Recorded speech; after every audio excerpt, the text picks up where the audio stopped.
thoroughbreds, often imitated, never duplicated, the greatest show under the world of outlaws.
Good evening, ladies and gentlemen, and welcome to the Dre Broadcasting Network as we open a new chapter with the PRL.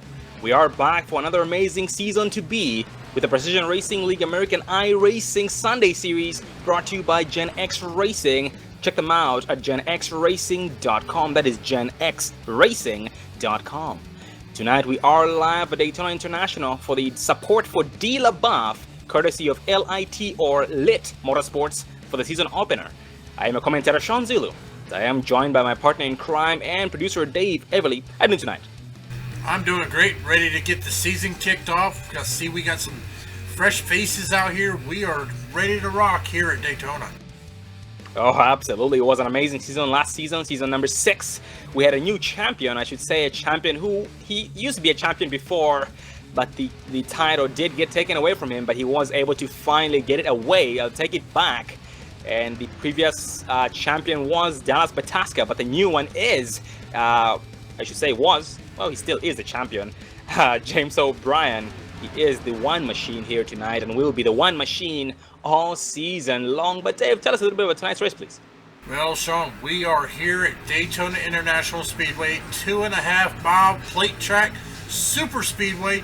That's right, ladies and gentlemen, we will have speeds in excess of over 195 mile an hour. Taking a look here at tonight's weather, we are at 73 degrees outside, 74 degree track temperature. We do have a little bit of a strong wind out of the east at 10 mile an hour, and right now currently under cloudy, partly cloudy conditions, as this is a night race here at Daytona. Yep, and the drivers do have a 60% fuel limit. That is 60%. So that gives us at least 2 to 3 required pit stops in order for the drivers to be able to make it the full length of the race, 95 laps. That is 95 laps. Just talking about a few changes that happened in between seasons compared to last season. This season, the drivers have gone from fixed setups to open setups. So the good thing about that is the drivers can tune the machines to perform based on their driving styles. Some do prefer to have them loose, some do prefer to have them tight, and some do prefer to have them, I should say, medium, or something called balanced, which is in between. It's not the fastest, not the slowest either. It's just right in the middle.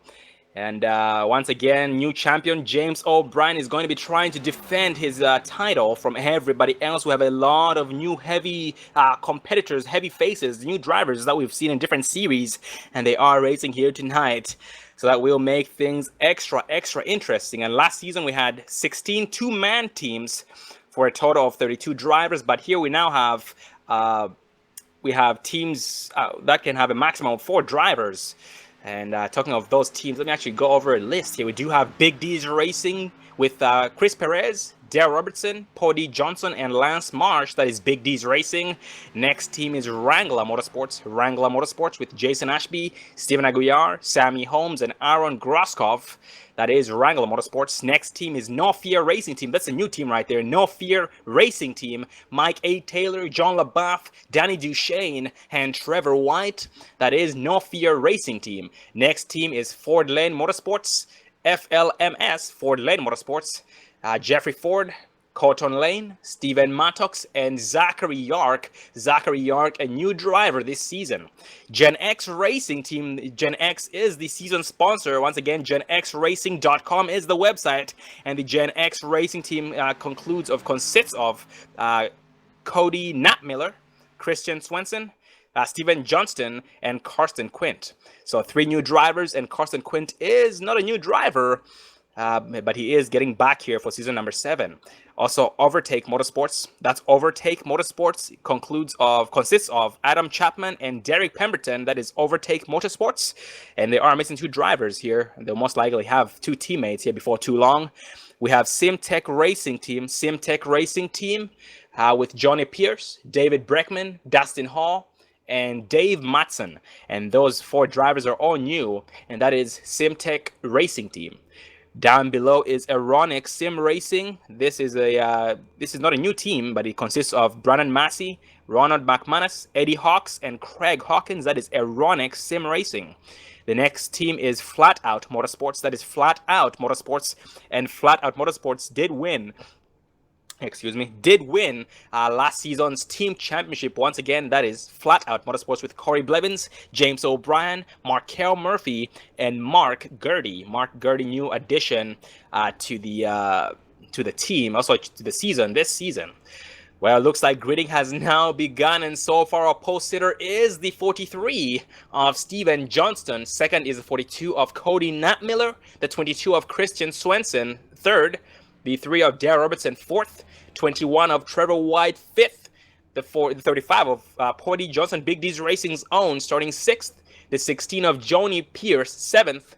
813 of Mike A. Taylor, 8th. The 6 of Steven Mattox, 9th. The 45 of Eddie Hawks, 10th.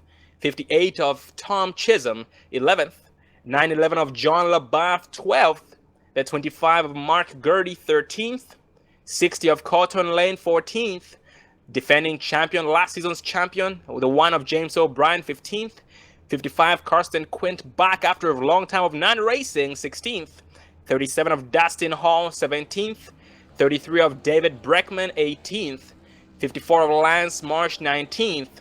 And the 24 of Corey Blevins, who finished 2nd place in points last season, starting 20th. 95 Jeffrey Ford, 21st. 8 of Steven Aguiar, 22nd. 48 Markel Murphy finished 3rd in points last season, 23rd. Sammy Holmes, 24th. Brandon Massey, 25th. Jesse Gavi, 26th. Jacques-Francois Champagne, 27th. Jason Ashby, 28th. Aaron Groskov, 29th. Danny Duchesne, 30th. Austin Moore, 31st. Craig Hawkins, 32nd. Chris Perez, 33rd. Actually, we have a lot of drivers who are not racing here. We have Adam Chapman, David White, Ron McManus, Derek Pemberton, and that does round up the whole entire field. But going back up front, we are now rolling 80 miles an hour here tonight for the support for D. LaBeouf by LIT Motorsports, the season, the Precision Racing League American iRacing Sunday Series, brought to you by Gen X Racing. Pace speed 80 miles an hour. Let's get it done. And thank you for watching, ladies and gentlemen. We do have a lot of new faces. Abbas Ladak, good to see you. John 144, Doug Hagen, Trackside Racing Network. Let's see who else here. Tim Giles as well. Good to see you there, buddy. Good to see you guys. Let us know who you're rooting for out there, because we do have a star-studded field, and it can be anybody's game. Once again, open setups, and yes, they do make a big difference, and they definitely will here tonight as well at Daytona.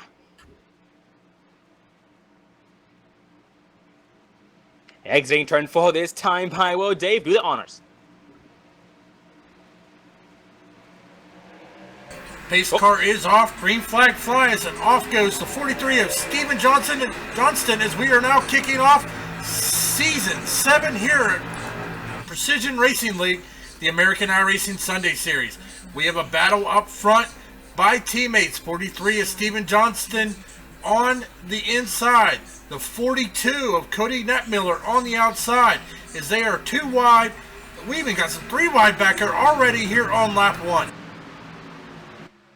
Yep, drivers trying to find their groove so far. 43, Steven Johnston trying his best to maintain his lead. Actually, the 42 of Cody Miller, who did drop down to the inside to the 43 of Steven Johnston, who will take over the race lead. Well, so far the lead of the inside line, and leaves the lead of the outside to the 3 of Dale Robertson, being pushed by the 35. Paul D. Johnson, big check up on the inside line. Drivers here is trying to get bunched up nice and tight, at the same time trying to give each other enough room to avoid causing trouble. Outside line is a place to be so far. It keeps clearing the inside line every single turn. The 3 of Robertson finally takes over the race lead and drops back down to the inside in front of the 42 of Cody Netmiller. Yeah, they are just kind of riding. We do have 95 laps here tonight, so we got a long way to go, but these guys are already up to speed, 195 plus mile an hour. We've got the Chevy Camaro out here, we got the Ford Mustang, and we have the Toyotas out here. So we got a mix of cars here. We've got some new drivers, new teams. Should be an exciting season. Oh, absolutely. We also have Vern Bradley checking in. Good to see you there, Vern. We have Hootie Hoo. Good to see you there. And let's see who else. Cool Kid 564. Thank you for tuning in. And looks like Doug Hagen is rooting for 22 of Swenson. That's going to be Christian Swenson. So we're going to keep an eye on this driver so to see exactly what he has in terms of competition here at Daytona Super Speedway. And it can be anybody's game tonight. Super Speedways are not a guaranteed driver who can dominate it, or team. So it's all going to be about being at the right place at the right time, and so far drivers mastering extreme patience, trying to be there for the very end. 813 Mike Taylor behind 35 of Paul D. Johnson outside line, trying to prepare past the inside line, but the 42 of Cody Netmiller is making sure that the 3 of Dale Robertson maintains his race lead the best he can. Yeah, right now it's just not really too early to make some major moves, but we see him kind of shuffling here. Is on the outside. We just got Paul D. Johnson there on the outside, as it looks like most of these guys are trying to get inside there, run single file, get these speeds up, but that outside lane is starting to pick up because here comes Johnson.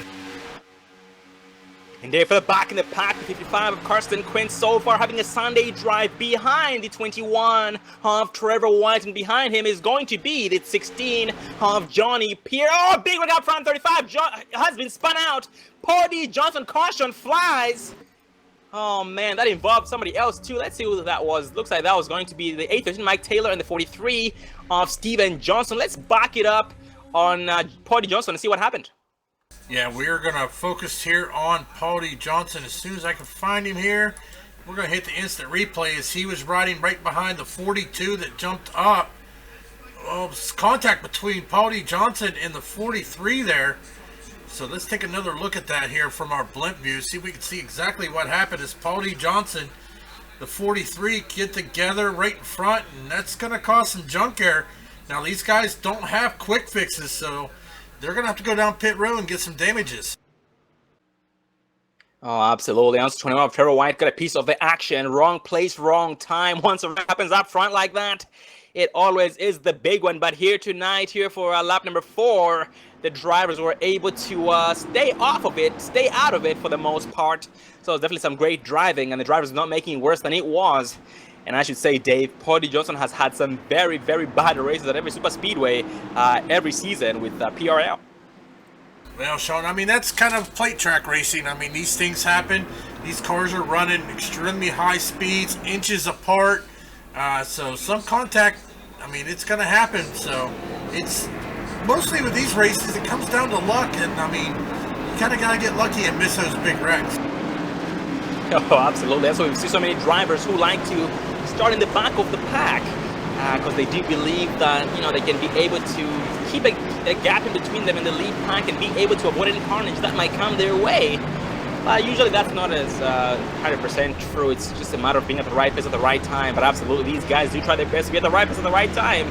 But it's all about gambling when it comes to that. We have a lot of drivers. Actually, everybody did hit in except for Lance Marsh, Dustin Hall, Ron McManus, Jeffrey Ford, and Adam Chapman decided to stay out. And by the looks of it, it's going to pass the race lead over to the 54 of Lance Marsh. Yeah, if Lance Marsh stays out one more time, he will officially take over the race lead this time. By looking at Lance Marsh, he has come a long way tonight from 19th place to 5th place this far, and is going nothing but the front with Big D's Transport, Big D's Racing here, his new race team this season. So a lot to come from this season, for this team this season. Because we have so many drivers once again. Last season we had 16 two-man teams, but here now we do have teams that can have a maximum of 4 drivers. It's a very, very good thing, Dave, because you have a lot of drivers who can help you when you fall short. Yeah, most definitely. Also, as you said, you know, they have went from fixed setup to open setup, so a lot of these teams spending a lot of hours throughout the week fine-tuning these machines, getting them all tuned up and ready for these races. So we've got a lot of season ahead. So, you know, I'm kind of anxious to see how the season's going to play out. Who's going to be the front runners? Is it going to be the one of James O'Brien? Is he going to be able to repeat? Is it going to be one of the new drivers? So we got a lot of season here. So we're about to find out. But once again, this is plate track racing, just race 1 of the season. So we still got a lot of racing left throughout the rest of the remainder of the season.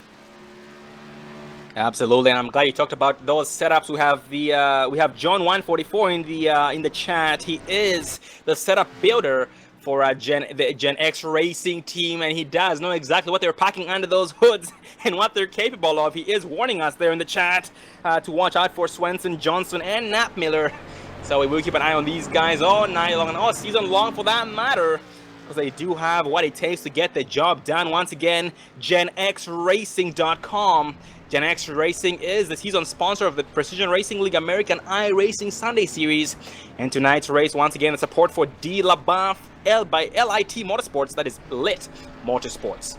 Well, we have a new top 5 so far. Lance Marsh, Dustin Hall, John LaBeouf, Danny Duchesne, Ron McManus, 1 through 5th, respectively. So at this point, Dave, all the drivers who pitted in, 3 of Dale Robertson and everybody else behind him have gone from front to back of the pack, and everybody who decided to stay out went from back of the pack to front of the pack. And so far, Lance Marsh and everybody who stayed out do have, let's see, 7 laps on their tires, 7 laps on their tanks, but that was about 4 laps of green flag racing. So it shouldn't make too big of a difference, if any, but it does depend on the setups. Yeah, but right now I'm just kind of scrolling through here, showing the viewers all these awesome looking paint jobs out here. There's the 4 Sammy Holmes. Look at that Budweiser car. That's a good looking car right there. There's Christian Swanson with Gen X there in that gray machine, the 22. Brandon Massey, Colton Lane. Just kind of going down through the field here, showing off everybody's paint, giving everybody a chance to take a look at them. Because I tell you, these guys, they spend some time painting these cars. It's not something that's done quite as easily. Yeah, absolutely not something that's done overnight, and it does showing the quality of these paint schemes. And I want to thank these drivers for doing an amazing job on these paint schemes and showing them the best they can. These are, or the best we can, these are some very, very well-dressed machines. And Dave's status check on the 35 of Cody Johnson. He is now rolling on the track. He's got some damage, but hopefully he's able to still keep up with the pace, but that definitely will slow him down somewhat. But he will try his best to have a heavy foot and use the draft the best he can. Once again, the drivers do have 4-man teams, so he has 3 teammates there that will hopefully help him stay up front the best he can despite the damage. We're going back up front. We are now back 1 to green. Lance Marsh, the help of the 911 John LaBeouf on the inside line. On the outside is the 37 of Dustin Hall with the help of the 27 of Danny Duchesne with that brake mode paint scheme. Drivers getting bunched up nice and tight, going green this time by. Let's get it done. Yeah, most definitely. So we're ready to go back green flag racing with, we are going to have 88 laps remaining. So we're going to see some action here tonight. Hopefully we'll get into the green flag pit stops because you know I love those, Sean. Oh, without a doubt. Yep, they do separate the men from the boys. That is your famous saying. They do separate the men from the boys. And absolutely, we do see a lot of drivers lagging back because of that. The pace car dips off. The green flag flies. Lance Marsh, no hesitation, but a lot of determination. 37 Dustin Hall dumped on the outside line. Gonna go up from 2nd place to maybe 4th place before turn 1. And John LaBeouf right now overtaking him as we speak. And right behind John LaBeouf is the 27 of Danny Duchesne. But not to worry, 24 of Corey Blevins to the rescue. But 37 of Dustin Hall on the outside line. Outside line trying to get back up to life. Getting up to speed still on the exit of turn number 2, right behind 13 Jean-Francois, 58 of Tom Chisholm, 55 Carson Quinn. Heavy run on the outside. Yeah, that outside line's starting to pick up. That's going to be the place to be. It's where we're going to see drivers make up the time and get up front, clear that front driver dive down. So it's going to be a chess game here, when to be able to jump up into that outside lane and make that move towards the front here.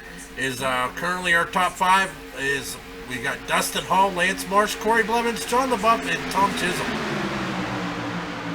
And I personally too do prefer being on the outside line. It is way easier to cool your motor when pushing somebody on the outside versus the inside line. And when you're on the inside pushing somebody and you're trying to change lanes, it's a very, very difficult thing to do because you are boxed in for the most part. But up front, 911 John LaBeouf, mighty push behind 54 Lance Marsh on the exit of turn 2, but 37 Dustin Hall, big run propelling past the 54 Lance Marsh, or at least trying to, with the help of 24 of Corey Blevins entering turn 3, 58 of Tom Chisholm going to be a helping hand to 24 of Corey Blevins with help of 55 of Karsten Quint, but they do let each other go.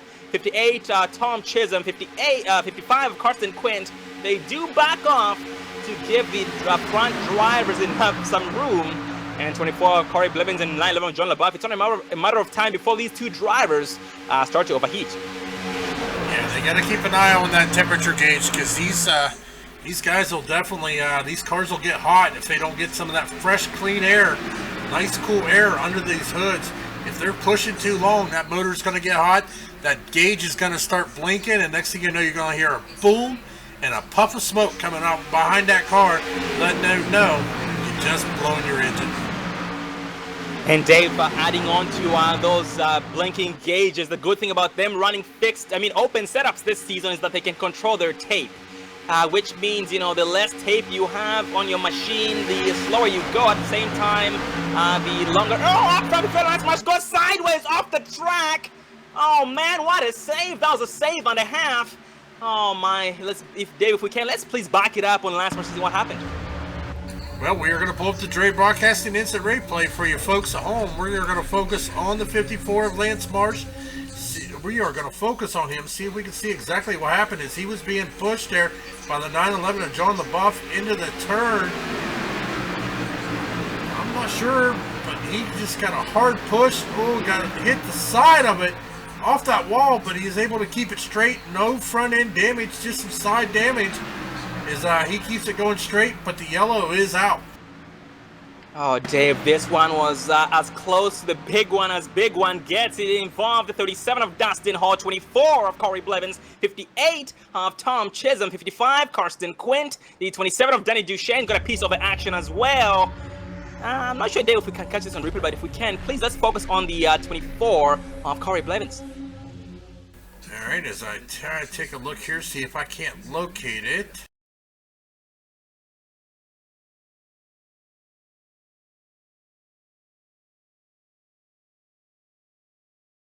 We are going to focus on the 24 here. Let's see if I can catch this big wreck here. Oh, there it is. Got it. Yeah, there's a lot of cars going down in through. So let's rewind it a little further here and see if we can see exactly. Started with a 37, it looked like.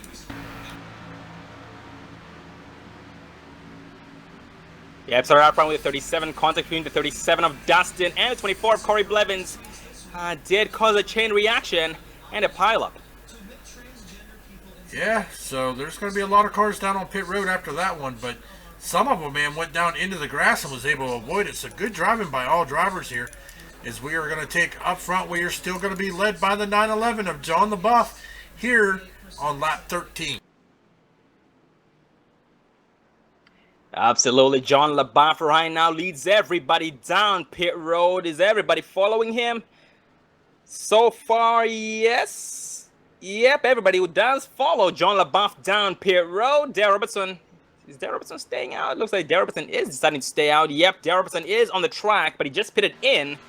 So he most likely will be taking over the race lead this time by crossing the start finish line. We have some more drivers going down pit road. We do have, let's see, the 55 Carson Quinn Beach on one lap down, getting towed down to pit road. 81 Jerry Pemberton, 813 Mike Taylor, 27 Danny Duchesne, 28 Brandon Massey, 96 Adam Chapman, Aaron Grosskopf in the 40, 21 of Trevor White, Eric Roberts as well. These drivers being shown at least one or more laps down. Very unfortunate indeed early on. Hopefully they're able to get these machines fixed so they can be able to get back out there, put down as many laps as they can. And 24 of Corey Blevins did get the worst end, one of the worst ends of that deal, with some heavy smoke coming out of the rear end.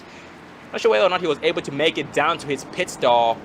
Yeah, it looks like he was able to make it, but he is on pit road. His pit crew is hard at work trying to fix the machine. Yeah, but typical Daytona racing, I mean, basically it comes down to wreck avoidance. I mean, we still got a lot of cars out here on the track. I am currently showing 22 vehicles still left on the lead lap, so. But the thing of it is, we still got 82 laps to go.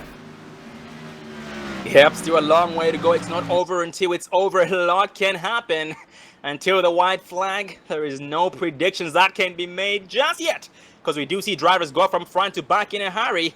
I mean, they can start in the back of the pack and then end up winning the race towards the end. And Dave, 23, Craig Hawkins taking over the race lead, pitting in this time by. He does seem to have some left front damage on the machine, so he most likely is going down to get that machine beaten out the best he can and the best his pit crew can do, so he can be able to get back out there. But that shouldn't affect him too much, if any. He should be able to still keep up to pace quite well, and that passes the race lead over back to the 911 of John LaBeouf. Eddie Hawks second, 48 Markel Murphy third, Stephen Mattox fourth, and Chris Perez in the fifth place position. And that was 1 through 5th respectively. We have Jeffrey Ford making his first appearance in the top 10, Lance Marsh being shown 8th, David Breckman 9th, and Colton Lane in the 10th place spot.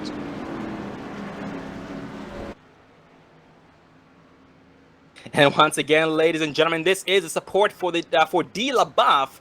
And I forgot to mention this, but D. LaBeouf is the wife to one of the racers here tonight, the leader, actually the current race leader, the 911 of John LaBeouf. And this is for a charity, so support for D. LaBeouf by LIT or LIT Motorsports.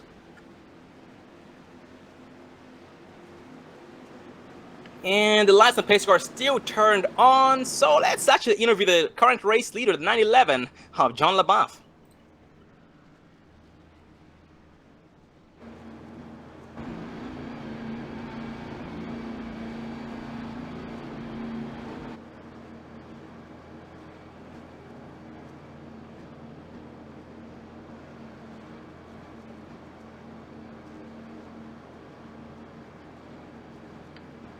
Well, ladies and gentlemen, we are being joined by the 911 John LaBeouf, current race leader up here in the Dre broadcasting booth. Can I come up there, John?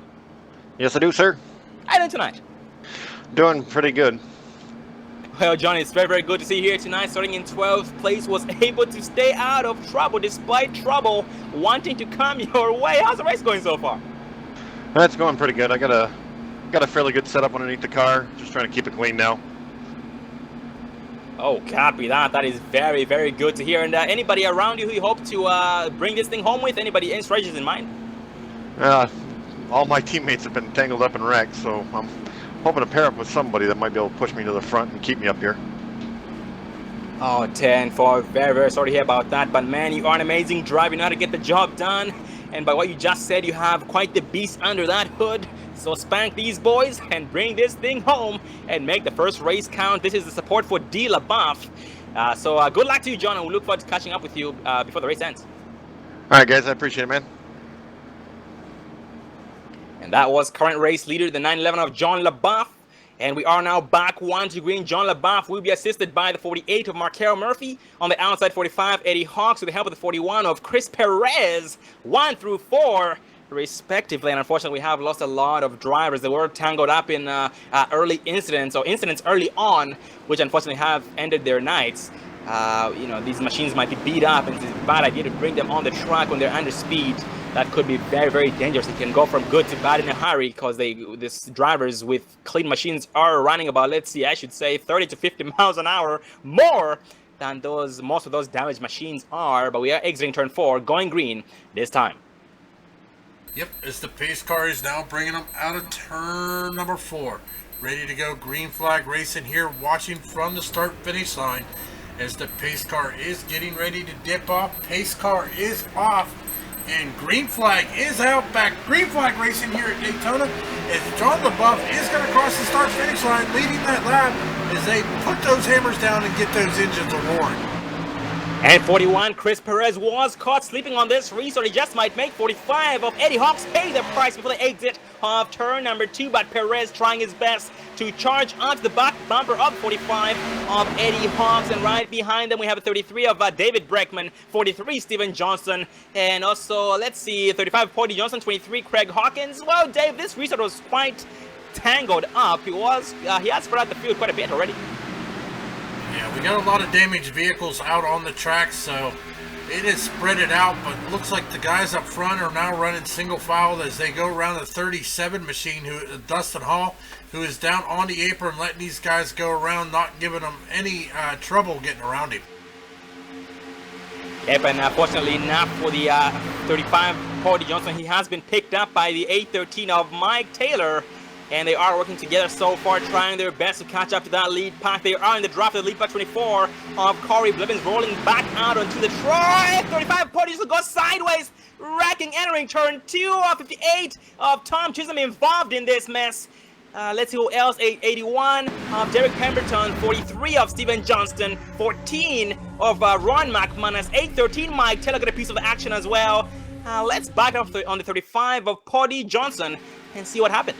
Well, as we are now focusing on Cody Johnson, as they were running single file right there. He had the 813 of Mike Taylor behind him, and he just went around and caught the 58, was involved in that. I see the 81, the 14, bunch of junk involved in that. Absolutely, and Devin, from further investigation, 35 of Cody Johnson did have a little bit of a big dent in the can't really say a little bit of, then say big, but it was a dent in the left rear of the machine. So it looks like it made it easier to get hooked, and that exactly what happened. He got a bad hook from by trying to getting pushed by 813 Mike Taylor, unfortunately, and that did cause that junk. And unfortunately, a lot of other drivers did get collected in that as well. But going back up front, James O'Brien being shown as a new race leader, but I believe that might change. Yep, scratch that. Sorry about that. 911 John LaBeouf is leading. The 45 Eddie Hawks second. 48 Markel Murphy third. The 1 of James O'Brien fourth. And the 41 of Chris Perez in the 5th place position. And that rounds up first through 5th place. And unfortunately, we have lost some drivers already. The 13 of Jacques Francois has parked it behind the wall. Adam Chapman has parked it as well. And Craig Hawkins is back, actually. But some drivers still on pit road, getting some damage fixed the best they can. Well, ladies and gentlemen, we are going to take this time to take our first commercial break tonight as we are under caution once again here at Daytona International Speedway. So this will give everybody a chance to refill their drinks, refill their snacks, and we'll be right back.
Don't let your first date be your last. Visit People Against Distracted Driving at PADD.org.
Welcome back, ladies and gentlemen, to continuation of the support for D. LaBeouf race here tonight at Daytona International Speedway, sponsored by LIT Motorsports with the Precision Racing League American iRacing Sunday Series, courtesy of Gen X Racing. Check them out at genxracing.com.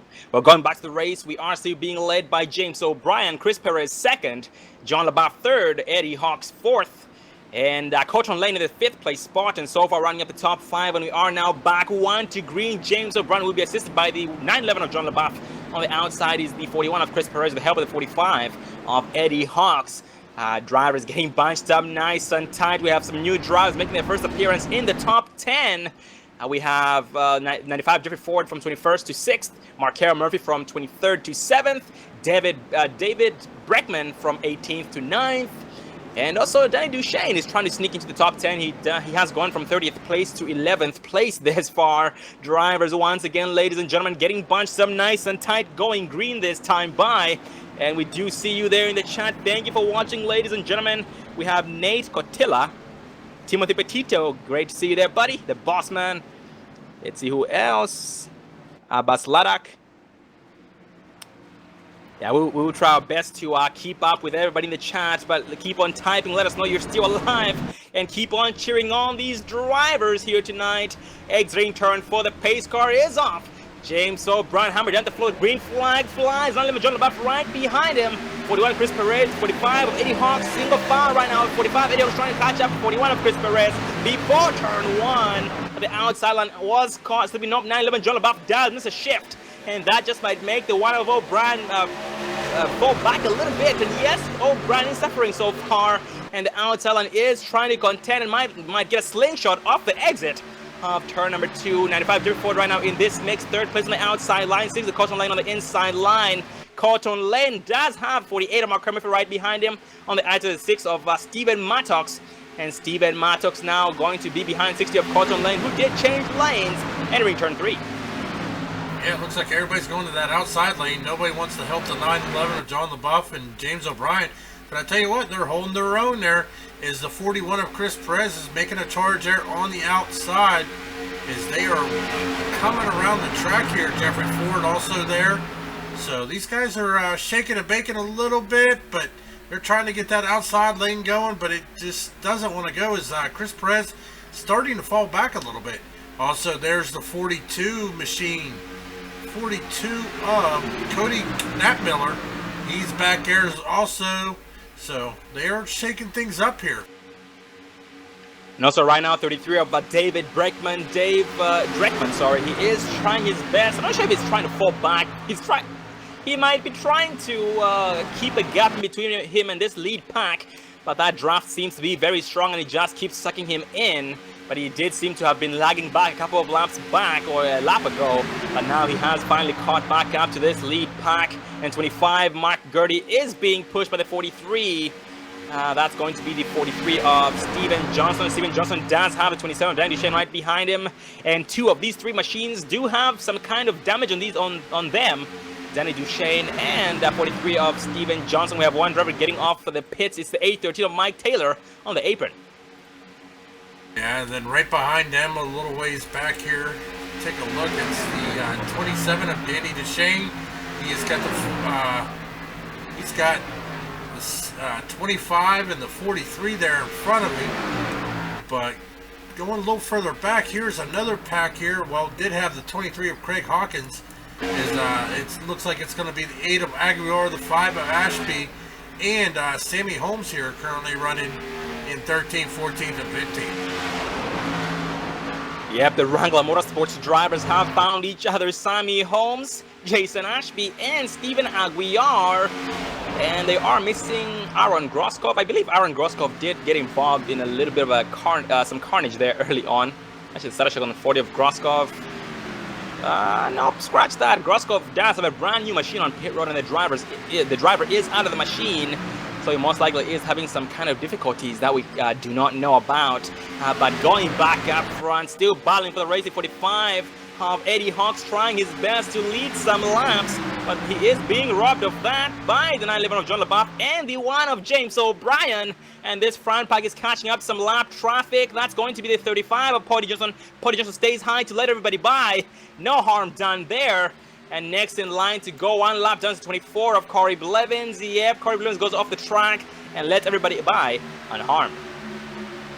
Well, take a look. We only have 17 machines left on the lead lap here, so we got quite a few cars, 1 or more laps down. So they're kind of hoping to trying to get a lucky dog here to get back into this thing. So we'll have to wait and see. As it looks like the 43 of Steven Johnston is the only car a lap down, so he is currently riding in the lucky dog spot. Yeah, that's a good thing about being the only driver a lap down. You won't have to fight anybody for the lucky dog, because the next drivers in line would be Mark Gertie and Mike Taylor. Both drivers are 2 laps down, so they are racing each other as hard as they can. Namely, once again, Mark Gertie and Mike Taylor, so they can be able to, they are racing for position, number 19. But going back up front, day 42 of Cody Knapmiller trying his best to help the 45 of Eddie Hawks lead. And the momentum of the outside line has increased ever since he got to his back bumper. And Dave, let's run out the in car of the 42 of Cody Knapmiller and see exactly what it takes to be a good pusher.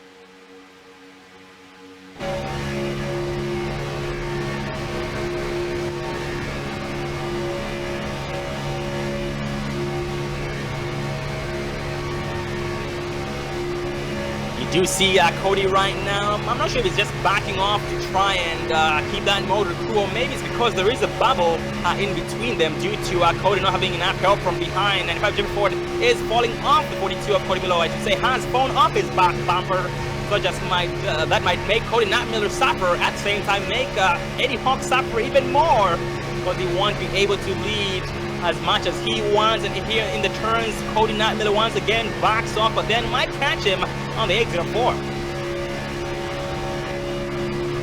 They get around another lap car. It's going to be the 3 of Darrell Robertson going one more lap down to be put down to 6 laps down. Very, very unfortunate, but very determined to get the job done regardless.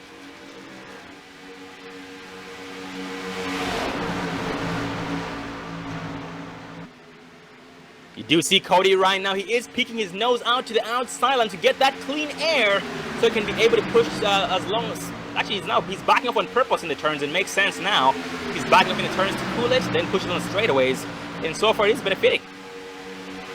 Yeah, these drivers got to be careful doing the bump draft here in the turn, because you bump them the wrong way, you're going to hook, and it's just going to cause a big pow-up. So he's just kind of laying off, making sure he doesn't give him the wrong kind of bump, and then back on him here on the exit of the turns. Yep, these machines do get way light. The faster they go, the lighter they get, and the easier it is to for them to lose control. So they do always have to be on their toes to avoid getting spanked by the machine and or the track. To the back of the pack, 6 of Stephen Mattox Dave here in this pack. He is riding behind the 33 of David Dreckman. Dreckman has finally once again caught up to this lead pack and is backing up on purpose away from 48 of Mark Carroll. Murphy trying his best to stay away or stay out of trouble. And at this point, the driver with the most laps on his tank would be the one, or I should say is the one of James O'Brien with about 18 laps. And the pit window most likely is in between laps number 20 through 30. Well, we are now 64 laps to go, 32 laps of 95 completed here tonight. So these drivers are taking a look, as you said, but actually the driver with the most laps right now is going to be that 41 of Chris Perez. He's got 19 laps since his last pit stop, so, but he is just right here at the back of this lead pack, just kind of riding. Yeah, very, very nice strategy indeed. Trying to have enough time to react if anything were to happen. Because going at those speeds, if anything happens in front of you, that's why you see a lot of drivers getting involved in wrecks when the wreck happens up front, is because they don't have enough time to react because of how much speed they're carrying and how close they are to the threat. And so far, David 3 of Darrell Robertson has been overtaken by the lead pack again. Once again, he's 6 laps down, but his machine is not looking as bad as most are. He has a very clean machine except for the front end. Well, up front, the 45 of Eddie Hawks was able to clear the 1 of James O'Brien and jump down in front of him. That's going to leave 42 of Cody Knappmiller leading on the outside. Cody Knappmiller is going to have, I do believe, that's the 95 of Jeffrey Ford, and it's like the 22 machine of Christian Swenson also right there. So 3-car push on the outside, while Eddie Hawks is our new race leader. And they just recently overtook some lap traffic, namely Dustin Hall. Dustin Hall was a front runner early on, but he unfortunately got caught up in some incidents. And the 54 of Lance Marsh is in front of him. So these two drivers are drafting together, trying to work together for a common good. And Lance Marsh is backing off to let 37 of Dustin Hall catch up to him, because Dustin Hall does have more damage than Lance Marsh himself does. So that's very, very great sportsmanship, very, very great teamwork on their part. We do have the 16 of Johnny Pierce as well, just exited pit road, left the pits, and is now back on the track trying to put down as many laps as he can here before the race ends. He is currently being shown 11 laps down, but still determined to get the job done despite his bad luck.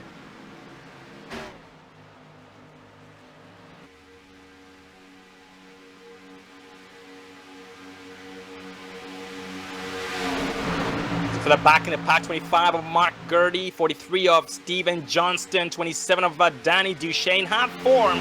They still have their single foul line going the train, and they do seem to be pushing about, let's see, 188 to 190 miles an hour max compared to the lead pack. That's pushing 20 miles an hour over that. So they are losing a little bit of time every single lap, but they're not losing too much. They're not losing as much time as they would have if they're running solo.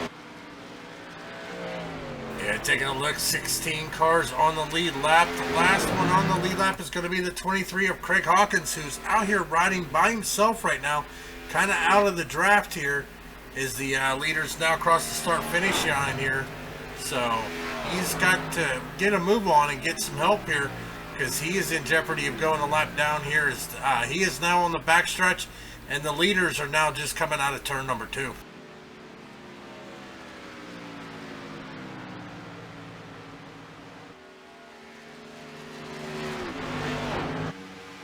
Absolutely, and this lead pack so far does seem to be backing off. Looks like the pushers have started overheating, namely the one of James O'Brien and the 95 of Jeffrey Ford. Jeffrey Ford was lucky enough, I shouldn't really say lucky, but he was fortunate enough to have 2 wins last season despite the stiff competition. He won, that was Daytona and Indianapolis, so he is trying his best to have another win right here in the season opener at Daytona International. And Daytona was the season opener as well last season for season number 6. So if he does win it, he will have 2 wins back-to-back season after season. That would be something, and a very, very good first impression for him.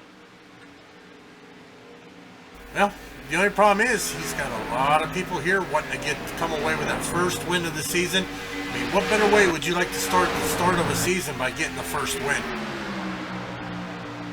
Oh, yep, that would be a race to remember for sure. And some of his teammates did get a piece of the action. They've been involved in a few incidents, but he has his closest teammates so far. Looks like the 6 of Steven Mattox right behind him, not too far behind him. So he should be able to get hooked up with him here before too long. So Steven Mattox and the 60 of Cotton Lane both are his teammates, and they are right next to each other. So anytime they should be able to get bunched up together, and that would make sure that none of them falls short. And going back up front, this lead pack is now catching up to some more lap traffic. The 23 of Craig Hawkins will stay high to let everybody by, and he's going 1 lap down to be 1 lap down.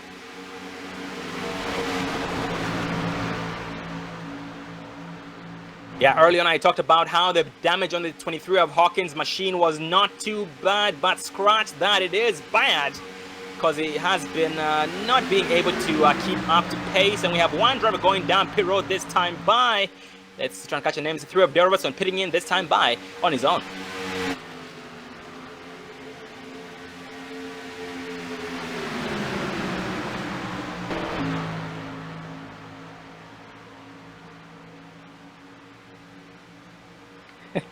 And the boss man in chat is rooting for the 6 of Steven Mattox.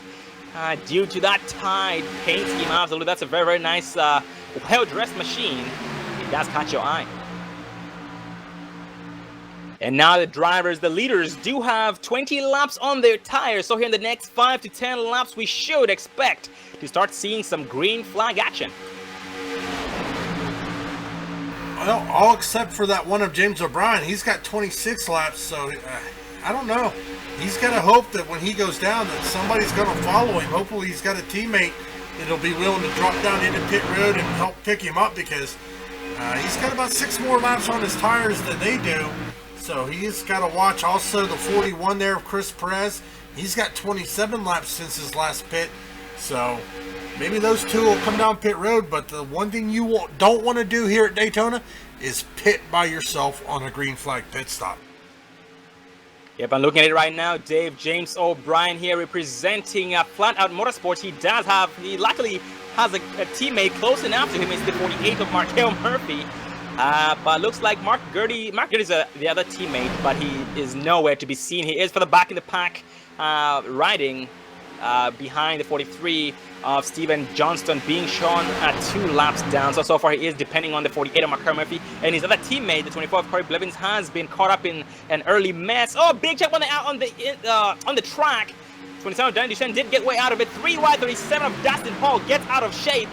They do get around him unharmed. That was almost ugly. They still almost make contact between 8-13 of Mike Taylor and 25 of Mark Gerdy, but no harm done.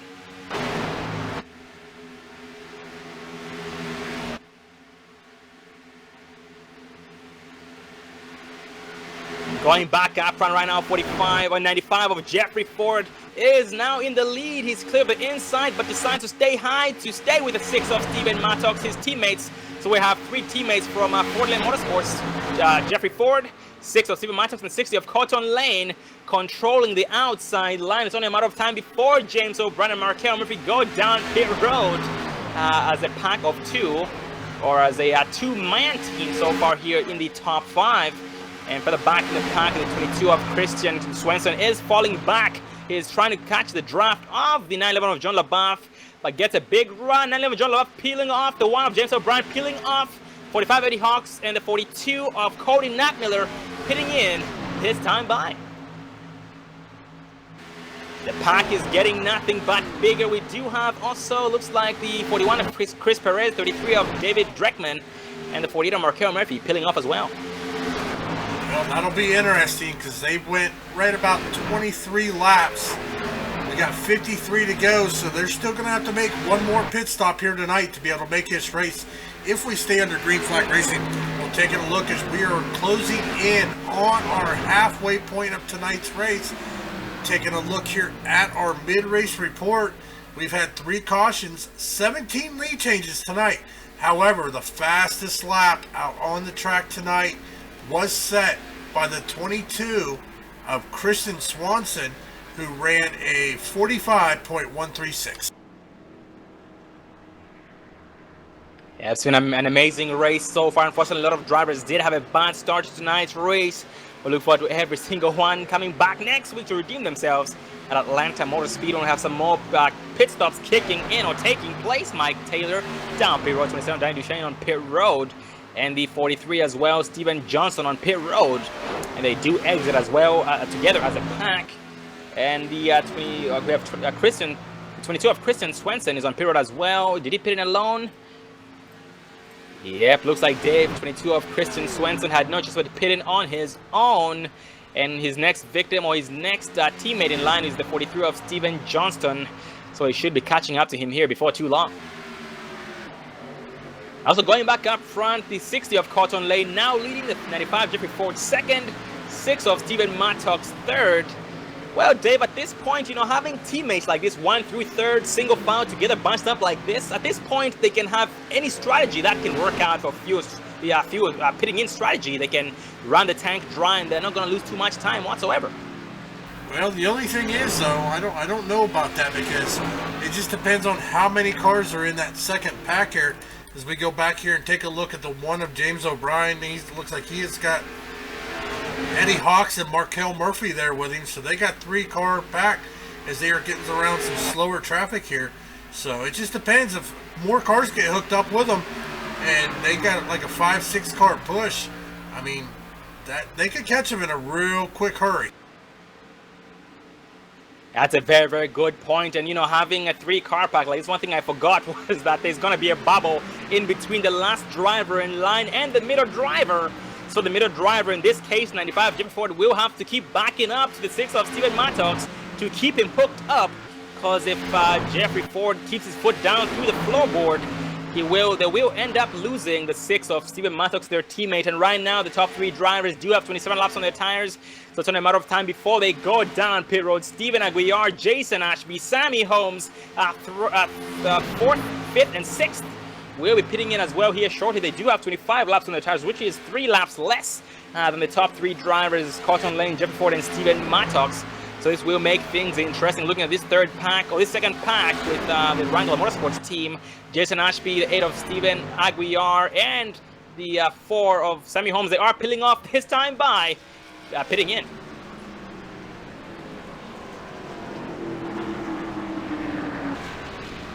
Yep, at this point, Dave, the only drivers left on the lead lap to pit in would be the top 3 drivers. So it's going to make things very interesting to see exactly how, when they pit in and how it affects them, if it affects them. Well, they are breaking down. They're coming down pit road. The leaders now on pit road. Yep, the 6 of Steven Mattox does punch that pit entrance cone. I don't think you can. Oh, yeah, he smoked his tires, which did end up causing him to lose a little bit of control under braking, but he was able to. Hopefully, he didn't get penalized for that. But that was definitely a nice pit entrance by the team.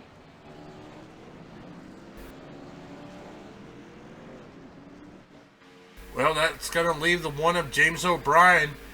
Haven't taken over the lead yet because the leader's now coming off pit road. James O'Brien, Eddie Hawks, Markel Murphy now crossing the start-finish line, coming into turn 1. They are up full speed. Looking at the other guys, they're running about 45, 50 miles slower. So I think we might see these guys overtake the leaders and the 1 of James O'Brien take back the race lead here on the backstretch.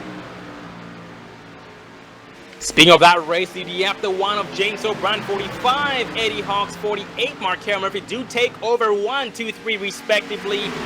And at this pace, the 60 of Cotton Lane, Steven Mattox and Jeffrey Ford should be able... maybe I shouldn't speak too soon. I was going to say they most likely will be able to catch up to that lead, the lead drivers, but maybe not because the gap keeps increasing. Going a little further back here, the 42 of Cody Detmiller, he is catching up. They have a 4-car pack. He's got the 33 of David Dreckman, also the 27 there of Danny Deshane. And I can't see the last car in line, but they have a 4-car pack compared to the 3, and they are actually starting to close that gap a little bit.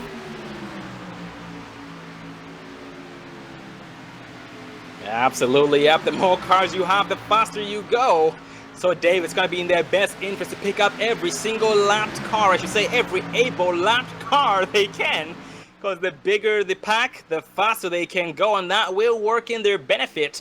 But we do have so many lone drivers out there who had either lost their teammates due to having wrecks and had to pit in alone, or some drivers who just had some bad pit entrances or pit exits. So once again, just like Dave always says, the green flag pit stops do separate the men from the boys, and that is definitely showing here tonight so far.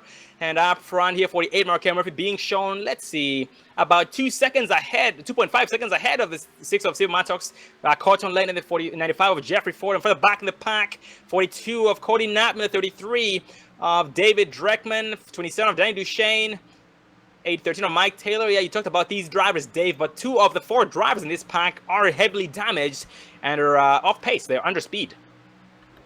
Yeah, I just noticed that, but they're doing a good job. So I think the 42 there, Cody Natmiller, David Dreckman, I think those are new drivers to the season.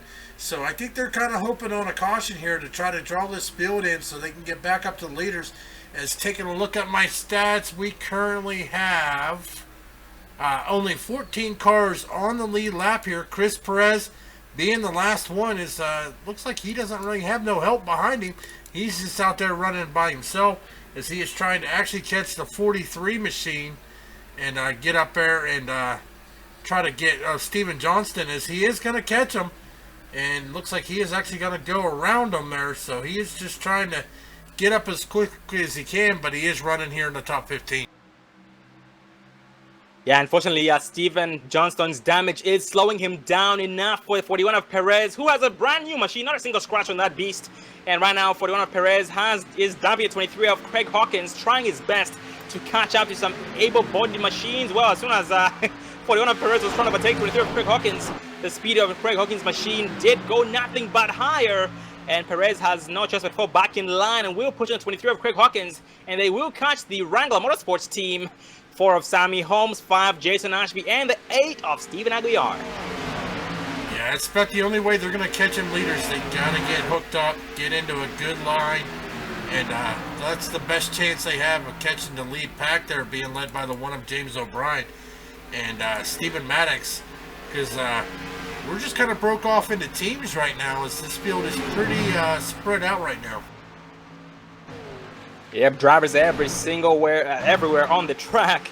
And ladies and gentlemen, you are watching the Dre Broadcasting Network as we bring you the support for D LaBave, sponsored by LIT Motorsports, part of the Precision Racing League American iRacing Sunday Series, brought to you by Gen X Racing. Check them out at genxracing.com, and we want to thank every single one of you for tuning in to the Dre Broadcasting Network. We do hope that you're enjoying the show out here. Yeah, taking a look though, I mean, here's the big difference that I see it's going to happen. James O'Brien in that front group. James O'Brien, Eddie Hawks, Markel Murphy. 10 laps since their last pit. However, the group right behind them, Stephen Maddox, Jeffrey Ford, Colton Lane, only 6 laps since their last pit. Then the next pack, which is going to be Cody Natmiller, David Dreckman, they have 11 laps since their last pit. So they're probably hoping on a caution to drag this field up, get it re-bunched up, get them all grouped up here. So we'll have to see what happens here. Is right now Chris Perez is fighting to stay on the lead lap. Is the leaders, let's see, they're a good little distance behind, but I mean, Chris right now is showing 31 seconds behind the race leader. So I mean, they got some ground to make up here, and Chris has got to get on the ball to try to stay on this lead lap.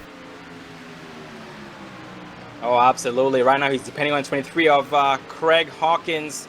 And their speed, they're having pretty decent speeds, Dave. 196 max speed entering turn number 3, then it goes back down from there. But, yeah, they are doing quite well, and they finally caught up to the 4 of Sammy Holmes, who are trying their best to catch up. But there's a bubble in between the 41 of Perez himself and 23 of Craig Hawkins, which is affecting the performance of Chris Perez. But Chris Perez charging up or generating behind the 23 of Craig Hawkins. Is he going to back off? Nope, he goes high, goes back down low. He is undecided so far. He seems to be having a good enough run to maybe get on 23 of Craig Hawkins, but when he tries to make a move, he decides that it's a bad idea. Yeah, I'll tell you, Craig Hawkins, I'm not seeing too much damage on the front end of that machine. He's got mostly rear end damage, which is, here at Daytona, that's where you want it. You want the rear end damage. If you damage that front end of that machine, that's going to mess up your draft. That's going to slow you down. So he's got some damage on the back and the sides, but the front looks pretty clean, which is allowing him to be able to keep up with the draft. Yeah, very, very nice, very, very great observation indeed. And yep, he's doing an amazing job so far despite that. Very nice to see him. He's still determined despite being dumped by everybody, because here at tracks like these, when drivers see you have even the least bit of damage, you most likely, I should say, let's see, 75% of the time, you most likely will get dumped, because they do think that you will be slowing them down, you will be a burden to them, and they will get around you, or at least try to get around you if they can. And so far, ladies and gentlemen, we have 39 laps remaining here, lap number 56. This would be a good time to take a second commercial break of tonight's race, so we can thank our sponsors, so you guys can get a second round of popcorn and refreshments. We'll be right back. Stay tuned.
iRacing, you wanted the best, you got them for abreast. Often imitated, never duplicated. The greatest show under the world of outlaws.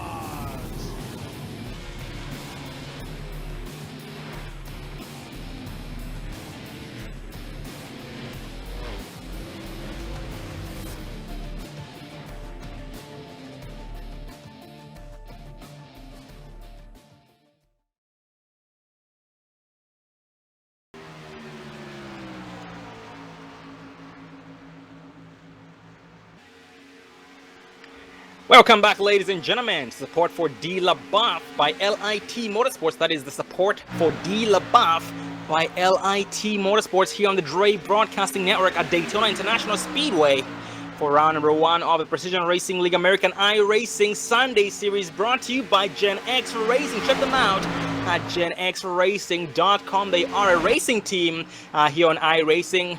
So to know more about or find out more about them, just go to genxracing.com.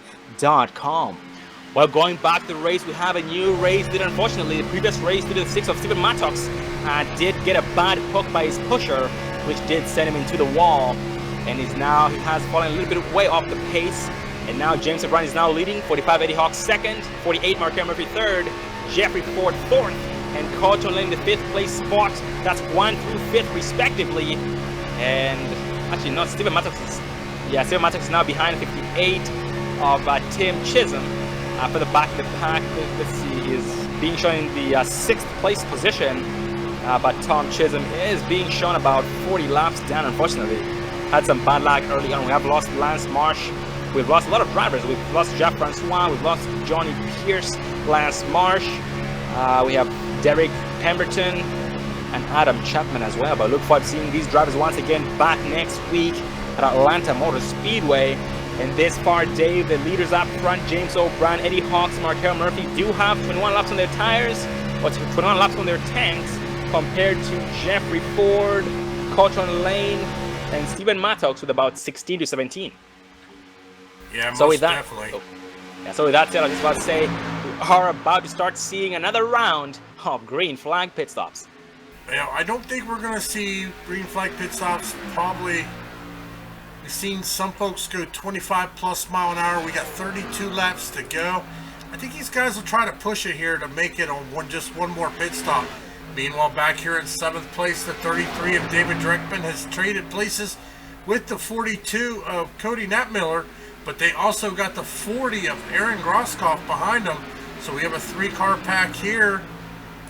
Stephen Aguiar. Oh, but look here, we have a 6-car pack being led by the 8 of Stephen Aguiar, Jason Ashby, Sammy Holmes, John LaBeouf, and Christian Swanson and Chris Perez.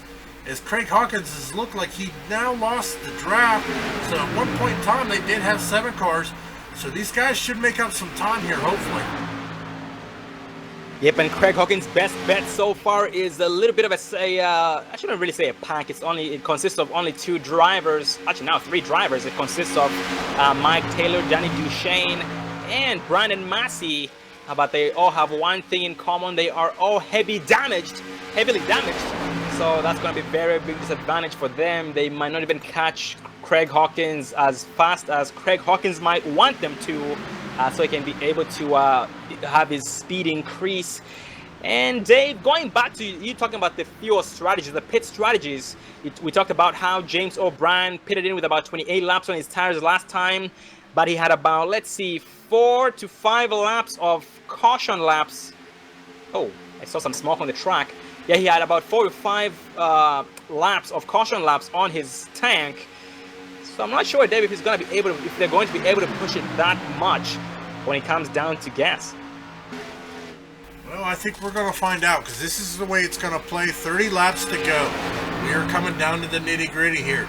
These guys do not run segment racing. It is straight racing. 95 laps of bumping and pumping and grinding here at Daytona. Now, ladies and gentlemen, if you're just tuning in, I want to thank you again for tuning in to the Dre Broadcasting Network, as we are bringing you the Precision Racing League American iRacing Sunday Series, sponsored by Gen X Racing. So this is season 7 here. We do have last year's champion right now, the one of James O'Brien, out front here, as he is being challenged by the 95 of Jeffrey Ford.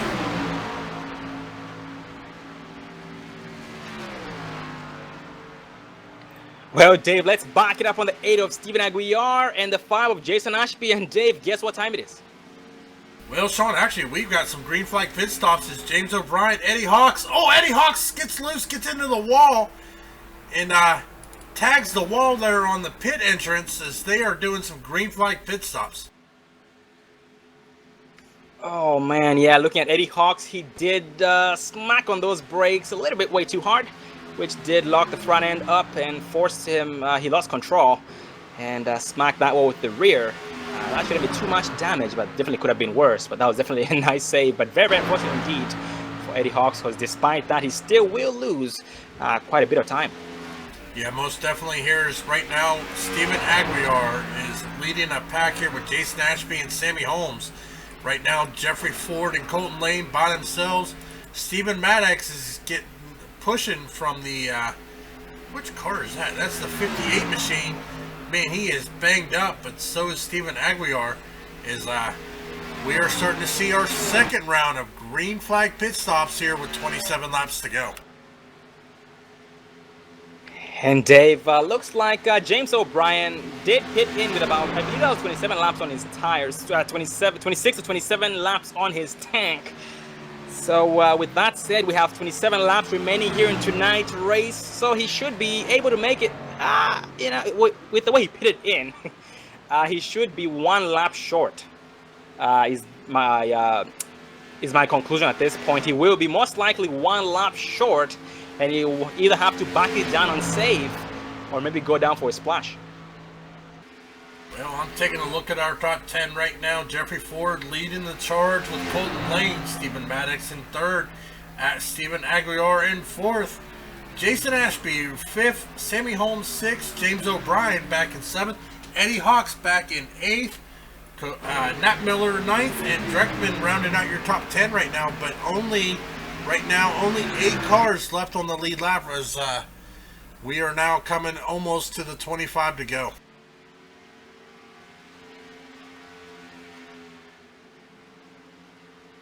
Absolutely, and right now the leaders, the top 6 drivers, do have 24 laps on their tires at this point. So anytime they pit in, they should be able to make it the remainder of the way, because we now have 25 laps remaining. It has been go time, but now these final pit stops, they were very, very crucial, very, very important for these guys who are on the lead lap. But we have a lot of drivers still hoping for a caution, but the caution does not seem to be coming, and doesn't seem that it will by the end of tonight's race. Yeah, I mean, well, the reason why we're not really having many cautions, this spread is spread out all over the track. So, I mean, we've got little groups here and there, not really too much actual side-by-side racing. They're all kind of running single file here and just kind of riding. So, it's just at that time here, though. But every driver trying to do the best they can to salvage whatever they can here for the first start of the season. And Dave, unfortunately for the top 2 drivers, the 2 Ford Lane Motorsport teammates, Jeffrey Ford and Colton Lane, unfortunately, I should say, fortunately, they had a teammate to pit in with them, a third driver to pit in with them. That was Steven Maddox, their first round of green flag pit stops, but now they are stuck only 2. So their speed has not only decreased, but they will be losing a lot of time to the new leaders to be once they pit in. Actually, that just changed that you talked about. James O'Brien with the 23 of Craig Hawkins. 45, Eddie Hawks did end up losing a lot of time due to his mistake on pit entrance. Speaking of Eddie Hawks, he has lost the draft. His next best option so far is the 60 of Colton Lane and the 95 of Jeffrey Ford, who just overtook him and put him 1 lap down. And so far, he seems to be losing some time, pushing about 191 miles an hour. He's got a little bit of a peak, or I should say, a taste of the draft of the 2 leaders. So he's trying his best to take advantage of that the best he can, but he is not close enough to catch. Oh, actually, they're pitting in this time by, and that might cycle out last round of pit stops. Actually, scratch that. We still have 2 drivers still need to pit in. We have Craig Hawkins and Dustin Hart. That's going to be the 37 of Dustin Hall. Oh, sorry about that. Yep, Dustin Hall. Thanks for the correction. Dustin Hall and Craig Hawkins. Right now, Colton Lane still being shown the leader with Jeffrey Ford as they are now battling here off pit road. James O'Brien now coming out of turn 3 and 4 is looks like the 23 of Craig Hawkins is making his way down on pit road. for his final pit stop of the night with 22 laps to go.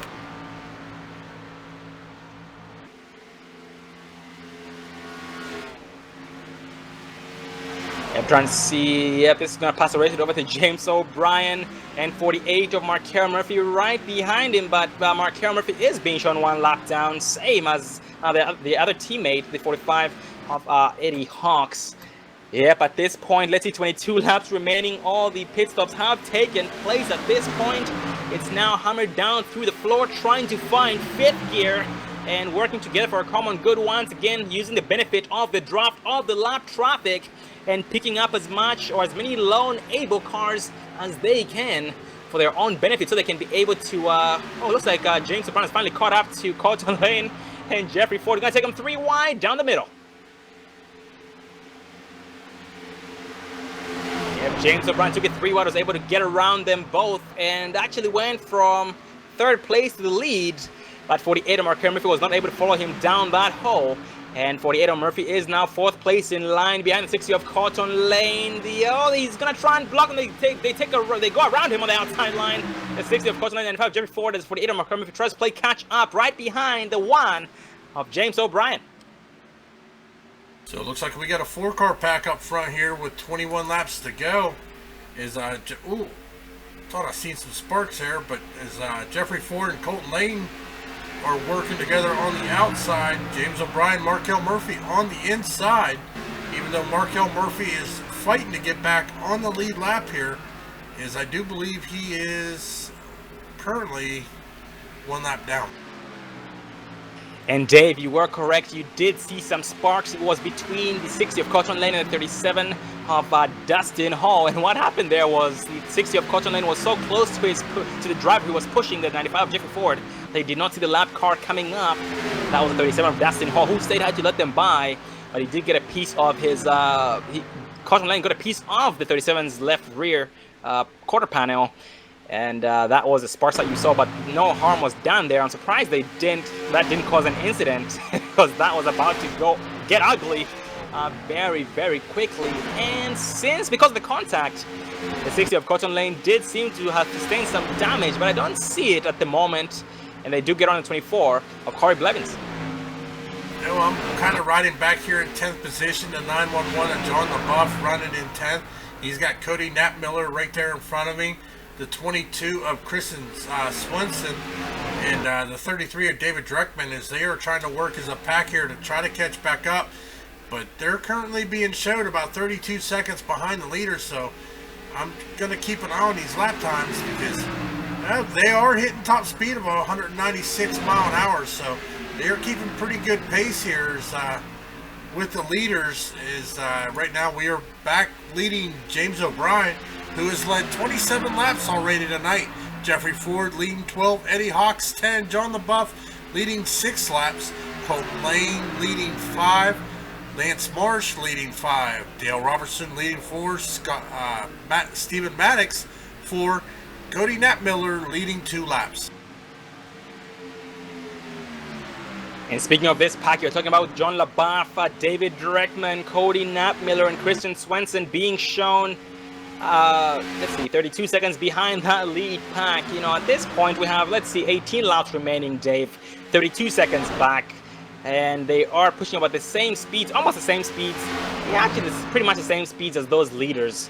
So they won't be making as much time, if any, against those leaders. At this point, once again, a caution is much needed for a lot of drivers, including this pack with John LaBeouf, Knappmiller, Swenson, and Dreckman. But if that caution does not come out, they will have to settle for the 8th through 11th place positions. Yeah, most definitely. But I mean, we're coming down to the nitty-gritty here. We got 17 laps to go, so it's getting go time. They got to get more cars in this pack that can hold up top speed here to be able to catch them, because they're actually losing a little bit of time, because now the 22 of Christian Swenson is now 33.3 seconds behind, so they are actually losing time to that lead pack. Yeah, very unfortunate indeed for that pack right there. They're trying their best. They're trying to work together single file, the 4-car pack, but so far not doing too much for them. And up front, we are still battling side by side. 95 of Jeffrey Ford is battling the leaders for the lead. He was battling the one of James O'Brien and 48 of Markel for the race lead, but no harm against the 48 of Markel, because Markel once again is being shown one lap down. So 95 of Ford is technically just battling the one of James O'Brien with the help of the 60 of Cotton Lane. And yep, Cotton Lane does have some damage. The damage sustained from tapping the left rear quarter panel of the 37 of Dustin Hall while getting around him. So because of that, he is losing some speed, and the gap or the bubble in between them keeps getting nothing but bigger, or keeps taking more effect than it was before. So it's 4 drivers up front side by side versus 4 drivers in the second pack, single file, and that is not a good thing. 45 Eddie Hawks.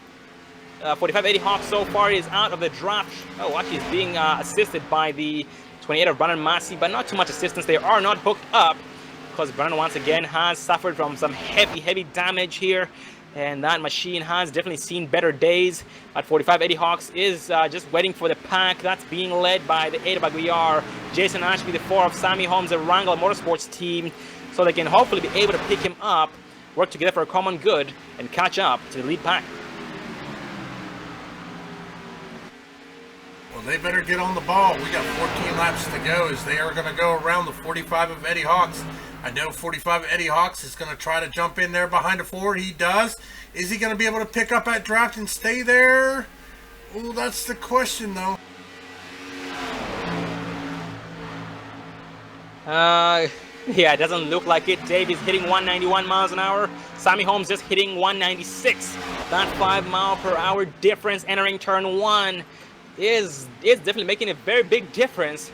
Unfortunately, Eddie Hawks has lost the draft of the Wrangler Motorsports racing team, but going back up front, Jeffrey Ford still not tired of fighting for that race lead, still side by side with the one of James O'Brien for the back of the pack.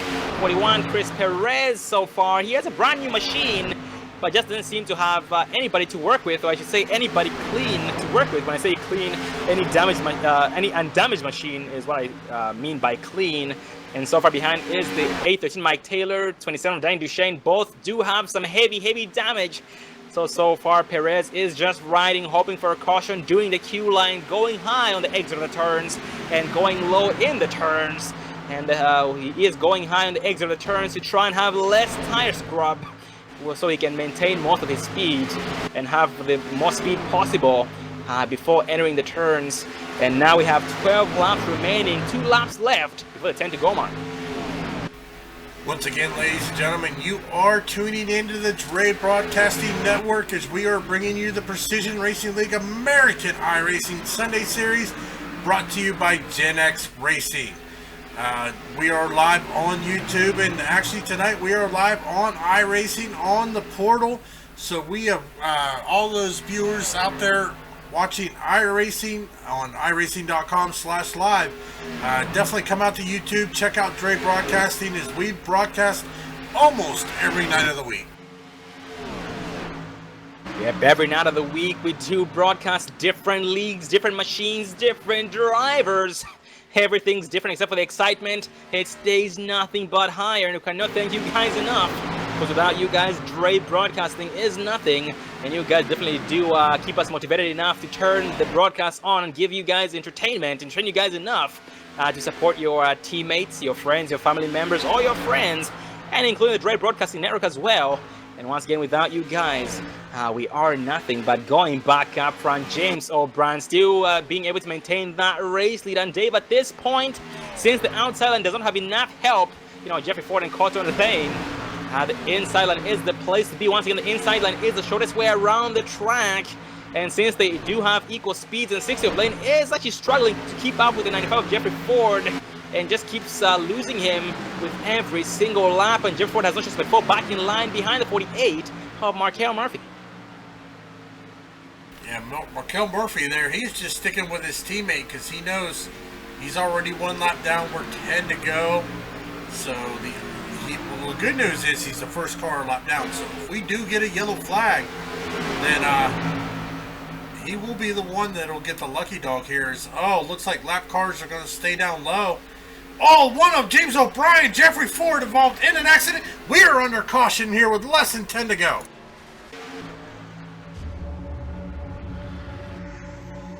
So let's pull up the Dre Broadcasting replay here. We are going to focus on the one of James O'Brien. See if we can see exactly what happened to him here as they are coming around. As we were watching this live, I'm not sure exactly what happened, but wow, that is just wow. It's rewinding here again, and I mean this is definitely going to shake things up. Looking here from the Goodyear blimp, the 95 of Jeffrey Ford. Oh, he just hooks the one of James O'Brien trying to get. That is going to put the. Whoa, we had one car really spinning down there. I think that was the 35 of Paul D. Johnson, I think. Yep, Dave, that was Paul D. Johnson. He was on his roof. Oh, man, he was able to somehow get back on his four wheels. And is getting towed down the pit road as we speak. And, man, this will definitely shake things up. And this will be less than 10 to go. And Dave, this caution was much needed for many drivers out there, but not needed for those top four drivers up front. Yeah, most definitely here. Is right now our current race leader is going to be the 60 of Colton Lane. Jeffrey Ford currently being showed in second. Stephen Aguiar third. Jason Ashby fourth. Sammy Holmes fifth. Eddie Hawks, who really needed that caution to get back up to this lead pack, sixth. The 22 of Kristen Swanson, seventh. John LaBeouf, eighth. David Dreckman, ninth. And Cody Natmiller in 10th. So this is going to get them all nice and bunched up here. Looking right about 6 laps to a 6-lap shootout for the checkered. Absolutely 6 laps of hard white knuckle racing. At this point, once we go green, ladies and gentlemen, the drivers would rather bring the steering wheel home or bring the checkered flag home. It's one or the other and nothing in between. And Jeffrey Ford, yep, still getting towed down to pit road. Colton was finally able to roll off pit road. And we have a lot of drivers behind the pace car. Let's see, Corey Blevins, Mark Gertie, Stephen Johnston, Sammy Holmes, yep, Sammy Holmes is still on the lead lap. So Sammy Holmes, Jason Ashby, Stephen Aguiar will be taking over, I believe, first through third, respectively, once we cross the finish line. Yeah, but the good news there, 48, Markel Murphy, right behind the pace car. That means he is going to get...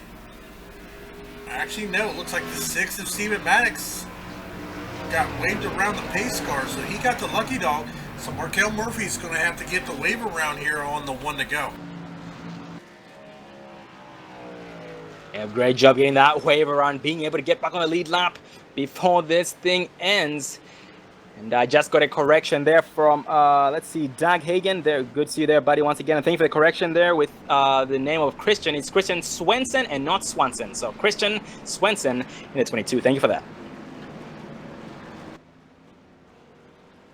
Yep, John, you better hang on to your seat because it's going to be a bumpy ride for the Gen X Racing team. And you know, those setups, they are still in it to win it.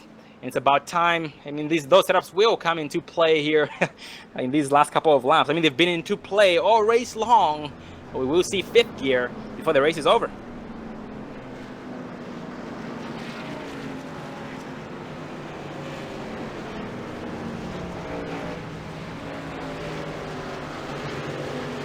It's a very unfortunate end for James O'Brien, 95 of Jeffrey Ford, and the drivers involved in that. But this would be a good time to get a race interview in. So let's focus on one of the drivers here on the track. We're going to focus on the 42 of Cody Natmiller.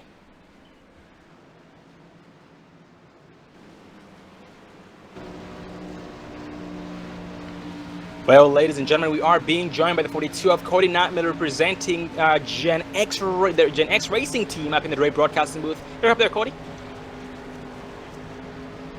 Sorry about that. I didn't hear you. What was that? I was asking if you could hear me loud and clear. Yes, sir. 10 for how are you doing tonight?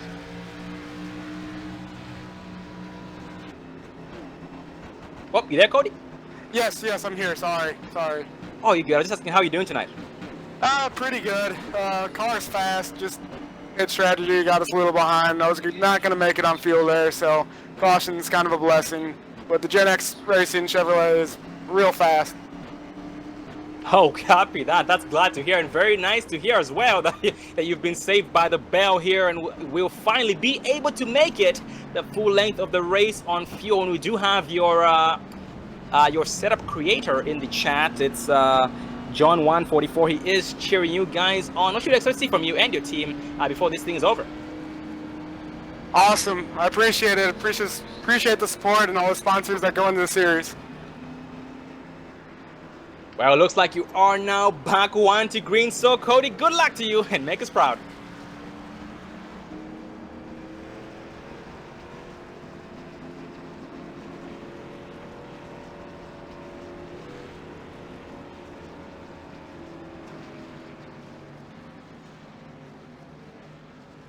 And that was the 42 of Cody Natmiller.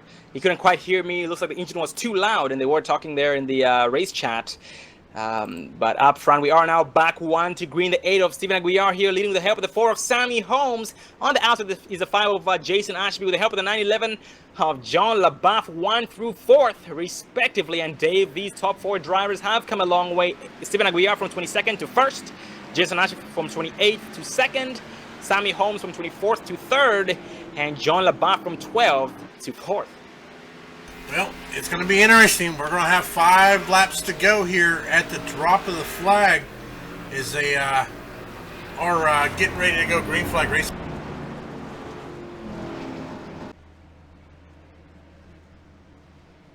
And Dave, I do believe the next flag ends the race. Yeah, most definitely here is we are getting ready for the pace car to dip off. Pace car is off the raceway. Green flag is out. We are back green flag racing here at Daytona for first race of the season here as Stephen Aguiar gets off to a good jump.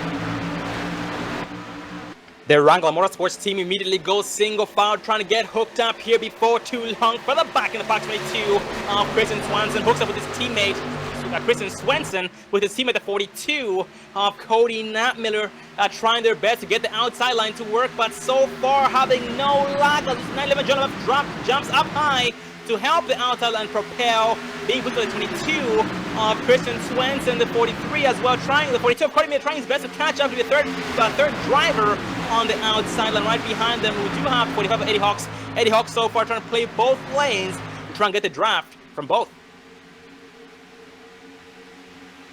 Well, Sean, we are officially next flag ends the race. No matter what flag it is, could be the yellow, could be the checker, but the next flag is going to end the race here as we got a little 3-wide action here up front. Looks like the 22 of Swenson there got underneath the 911 of John LaBeouf. The 42 of Natmiller jumps down into the bottom lane here. 4 laps to go in the opening race here at Daytona.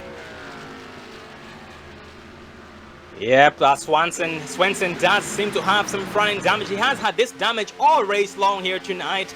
He definitely has been taking a toll on his machine, really slowing him down due to it being on the front end rather than being on the back. And 42 of Cody trying his best to make the best use of the side drop, the best he can, to keep him up to pace with 33 of David Dreckman, but he will have no chance but fall back in line. Yep, Cody falls back in line, most likely trying to get around on 33 of David Dreckman here before too long. 3 laps to go. 4 of Sammy Holmes, Jason Ashby, 8 of Stephen Aguiar, single foul, 1 through 3, 911 John LaBeouf trying to make some moves, 42 again, Cody Natmiller hasn't had enough. The 911 John LaBeouf will assist him on the outside, or at least try to. He's trying his best to get up to his back bumper before the entrance to turn 3. Oh, 45 is around. Is that going to bring out the yellow? No, yep, there's the yellow. That is going to end the race. Oh, 6 of Stephen Mattox got a piece of the action. Heavy smoke from the rear end of the 6 machine, the 6 tied machine.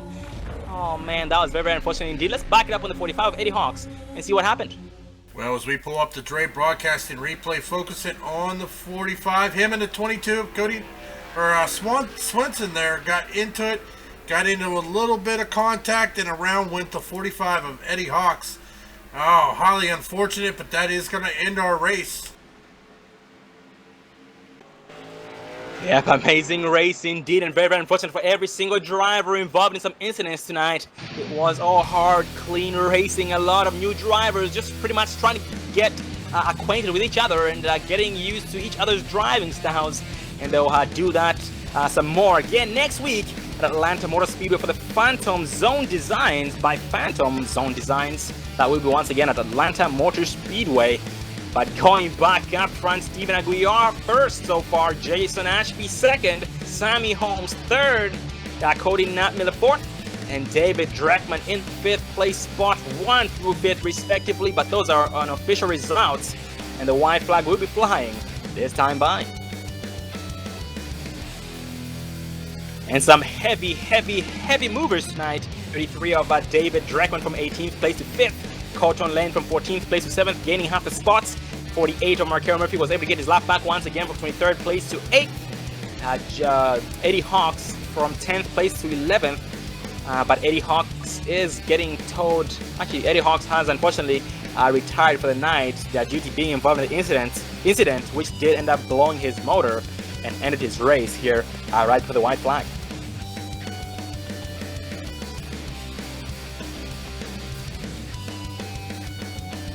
Well, Dave, the track is going to need some serious cleaning, getting all that debris on those car pieces off the racing surface. It has been a wild one.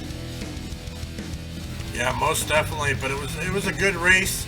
As you said, we have a lot of new drivers here this season, so it's going to take a little bit, but I have a feeling next week we head off to Atlanta, so I have a feeling we're going to see just as an exciting race next week at Atlanta as we have here tonight. Oh, absolutely. It was an amazing race tonight, ladies and gentlemen. Thank you for being a part of it. The support for D LaBeouf, sponsored by LIT Motorsports, that is LIT Motorsports, part of the American Precision Racing League, American iRacing Sunday Series, brought to you by Gen X Racing. Check them out at genxracing.com. And this is the white flag entering turn 3 for the final time, this time by Wrangler Motorsports. 1, 2, 3, Cody Nattmiller with Gen X Racing 4th, and John LaBeouf with No Fear Racing rounding up the top 5. That is 1 through 5th respectively, and I believe that should be, and most likely will be, the official results. Well, either way, we are about to find out. Exiting turn 4, the 8 of Steven Aguirre will bring this thing home unchallenged at 80 miles an hour. What a race for the Wrangler Motorsports team and everybody out there who were able to stay alive enough to see this until the very end. Checkered flag flies, the official results. 8 of Aguiar brings it home. Jason Ashby 2nd, Sammy Holmes 3rd, Nattmiller 4th, and David Breckman in the 5th place position. Well, ladies and gentlemen, we will interview the top 3 drivers: Steven Aguiar, Jason Ashby, Sammy Holmes. So stay tuned. And let's ride with the 8 of Steven Aguiar, and hopefully we do see a smoke show.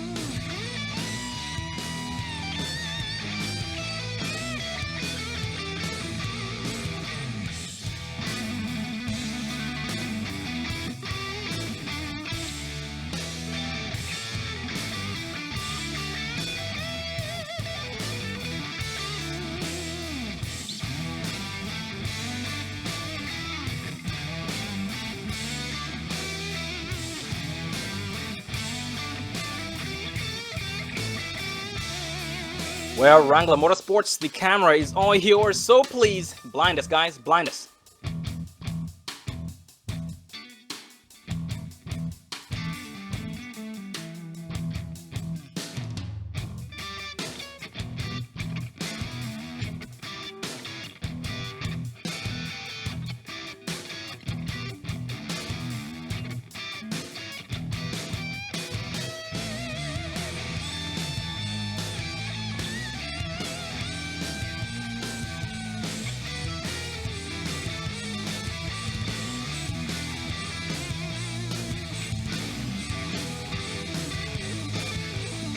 Well, ladies and gentlemen, this is the Wrangler Motorsports team first through third. What a race for you guys. We're going to start with tonight's race winner, the 8 of Steven Aguiar. You get a cup there, buddy? 10-4. Well, Steven, it was a heck of a race on your part. Yo, you got me? 10-4, I got you. There we go. Buddy, it was an amazing race on your part. It was a team effort. You guys stuck together. You stayed together all race long despite the ups and downs. You were able to stay together. You were able to stay awake, stay alive. And the most important thing, you were able to bring it home as a team. Tell us about your race tonight. The race, in the beginning, it was pretty tough, but we just held our ground, patience, and let it come to us, and it worked out beautiful, Sean. Oh man, very, very glad to hear that. And Steve, we noticed you guys at one point, you were being shown that was 22 to 23 seconds. Actually, scratch that, it was about 30 to 32 seconds behind the lead pack, and you were losing time, a lot of time, every single lap. How were you kept encouraged that you were still going to have a good finish? Well, what it was is we just we communicated with each other, and we were just like, where we at? Let's stick to the game plan, and wherever we end up is where it is. And unfortunately, just the caution came out, and we were in the lead, and that worked out beautiful, Sean. I am so excited for our first win with Team Wrangler. I'm proud of my boys. Our new team, new guys, and it's unfortunate Aaron had to blow his motor. He would have been right up there with us. So I'm proud of this team. I am pumped right now. Well, Steven, we are as happy as you are for your team and for you as you are for them as well. And that was once again a heck of a performance on your part and the rest of your team, and really giving a definition to what teamwork is all about. You guys once again stayed together all race long, and that was amazing to see, and that was very, very motivational, and that did likely, definitely keep you guys motivated enough to see this thing through until the very end. Any final words before I let you go, buddy? Yes, I want to thank my teammates. We have a great group of guys. I want to thank our sponsors, and all to the new guys, Cody, Christian, John, all the new guys are in here. I'm glad you guys are in here in this league. Great league, and the broadcasting is amazing. You guys are getting better and better and better. Couldn't do this without you guys. I want to thank everybody and Team Wrangler. Thank you, guys. Well, Steven, great job on your win here tonight. Congratulations on that, and congratulations on your success last season as well. And also congratulations for being able to make it back this season, for season number 7. And hopefully we'll see a lot more of you up front in the podium finish with the rest of your team. Have a good night, buddy, and go celebrate. Thank you, guys. And that was the race winner, the 8 of Steven Aguiar. But right behind him is another driver from his team, the 5 of Jason Ashby. Look up there, Jason. I got you guys. How you doing tonight?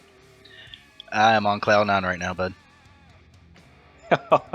Well, Jason, that was a heck of a show on your part tonight. And Jason, I should ask, it's very difficult to pit in as a team and get out of pit road as a team. How were you guys able to manage to stay together all race long like that? Again, it all goes down to practice. I mean, we've practiced this all this week, pit stops, our strategy, everything, and it worked out in our favor. There was multiple times where we were getting a little hot on the radio, just worrying if we were gonna, be able to make it. But honestly, Steve, Sammy, myself, and Aaron, we all talked about it. We knew what we were doing. We stick to our game plan, and what a better way to start the season off with a 1-2-3. Very exciting, really awesome. Well, we are very, very happy to hear about that, and that was some great success on your part. Just like I talked about with Steven Aguiar, it was amazing seeing you guys work as a team despite your setbacks and losing one of your teammates, the 40 of Aaron Groskopf. You guys still kept your head high, kept each other motivated, and brought this thing home 1, 2, 3 respectively. Very, very nice. Done a heck of a show on you guys' parts. And any expectations for next week's race at Atlanta? Probably another 1, 2, 3, 4. We hope. Oh, 10, 4, copy that. I look forward to seeing you guys 1, 2, 3 again next week at Atlanta Motor Speedway. Any final words, buddy? Yeah, just want to thank our sponsors and, of course, everybody in the PRL, Dre Broadcasting, and, of course, Team Wrangler. I think we're going to be pretty good this year, so what a way to go out it. Congratulations once again on your success here tonight, Jason, and see you again and your team next week at Atlanta Motor Speedway. Have a good night. Hey, thanks, guys. Thanks, Steve, and thanks, Sammy. Appreciate it, guys, and Aaron. That was second place driver Jason Ashley, but right behind him is another teammate, the four of Sammy Holmes. I should call him Mr. Rooftop, but not quite today here at Daytona International. Gonna come up there, Sammy?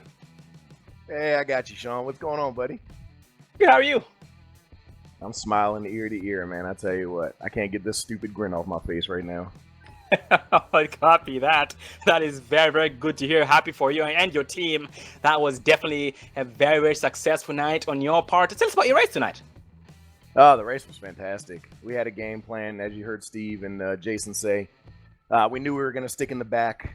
We didn't qualify as most people didn't. We decided to stay in the back and just ride for a little bit. We decided to stay in the back and just ride it out. Had a couple early cautions, which were really unfortunate. Tore up a lot of good cars, but we kind of figured that was going to happen just with the anxiety and the anxiousness of people getting the season underway. We decided to just ride it out. The cautions fell in our favor, and it all worked out in the end. I told them with about 10 to go, I thought there was going to be one more caution. I did not expect it to be the leaders that were the caution. We were together the entire race, so we were chopping off time in big chunks with the last 30 or 40 laps there. We were 26 seconds back pretty much the entire race. When it was all said and done, coming down to that last green flag pit stop, we had cut that down to 11 seconds. So we were coming in a hurry. It just worked out in our favor at the end. Oh, most definitely, man. That was an amazing performance on your part. And Sammy, I mean, it was all about teamwork tonight, but also 1% was about the setup. Tell us about your setup tonight. Why were you guys packing under those hoods? I tell you, we've been working on it all week. Big props to Steve and Aaron for what they've been doing with the setup side. Aaron's got some telemetry that really helped us out, and Steve made some superb changes during the practice before the race. That really helped it out. I was super loose before the race with the setup we had earlier in the week. I was spinning out on my own. A lot of aero loose condition on the car.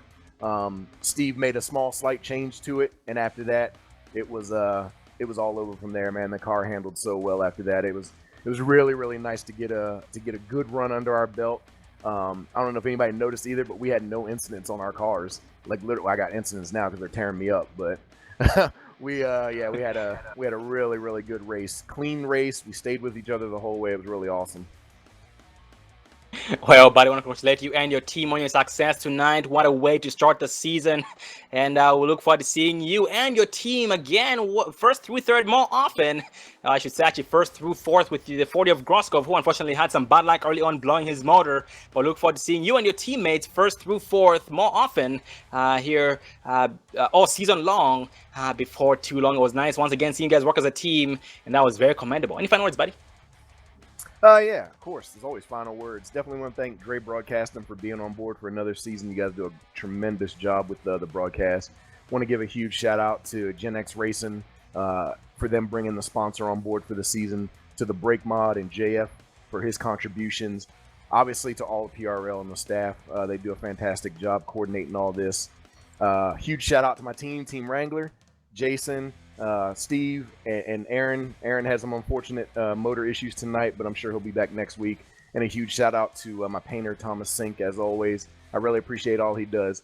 My last final wish, or I should say shout out, is to Dee and John LaBath and all they're going through. I hope she gets better, and I hope tonight's race brought a little bit to that. And the final shout out is to Chris Perez, who had some really unfortunate and tragic news today happen. I really hope that all goes well with him and his family. Well, thank for the kind words with all the drivers, and also want to congratulate you on your third place finish tonight. Look forward to seeing you again next week at Atlanta Motor Speedway. Have a good night. Thanks, buddy. You too. And that was the 4 of Sammy Holmes finishing in the third place spot. But we now have the 42 of Cody Knapmiller finishing in fourth place, representing Gen X Racing Team, the season sponsor here at the Precision Racing League. Got a cup there, Cody? Yes, sir. Got you loud and clear. How you doing tonight? Pretty good. Happy with a fourth place finish after that race. I mean, a little bit of a mess, but it was a lot of fun racing with everyone. It was some pretty good racing, close, and congrats to the winners. They definitely deserved it. Played it safe. Absolutely, and also you played it safe too, man. You were able to stay alive. The most important thing, despite some of your teammates getting involved in a couple of in some incidents, which did cause them not to be there with you towards the very end of the race, you were still able to propel, finish the 4th place spot. We also had your he said he was your setup builder for the Gen X racing team. John in the chat, he was cheering you guys on and was there until the very end. And you guys did definitely make him proud. And also tell us about Gen X. Yeah, so Gen X, I joined back in about April, and it's a team of 10 of us total. We actually race outside of iRacing, and then 3 of us came into the PRL league and decided that we wanted the close competition. We heard a lot of good things, and this has definitely not disappointed us so far. The racing's been a lot of fun, a lot of fast people, a lot of good respectable racing as well. And I'd like to give a shout out to the setup builder, Nick. Clearly a fast setup. I can't stress that enough.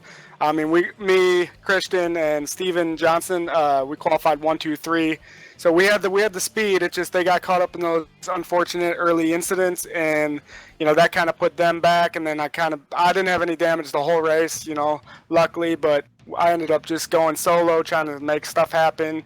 Got a little behind on strategy, and like I said earlier, that caution really was a blessing, saved me. So gave me another chance, and I almost got up there to the leaders, but it was a lot of fun racing. Absolutely, definitely did look like it from your end as well. And man, once again, congratulations on an amazing first race of the season here with the Gen X racing team. It was very nice seeing you battle with your teammates, working together as a team. Unfortunately, one of your teammates, Christian Swenson, was not able to keep up with you due to some damage sustained early on in the race, but you were still able to keep your head high and finish the 4th place spot. Very, very impressive. And I also want to thank you for taking the time to come up here and speaking with us, and also being the season sponsor this season. Well, and also speaking of Gen X racing, looks like you guys run pretty much everything. You run B Open, C Open, Super Late Models. You run A Cars, NIS. Tell us a little bit about that. How often do you guys run?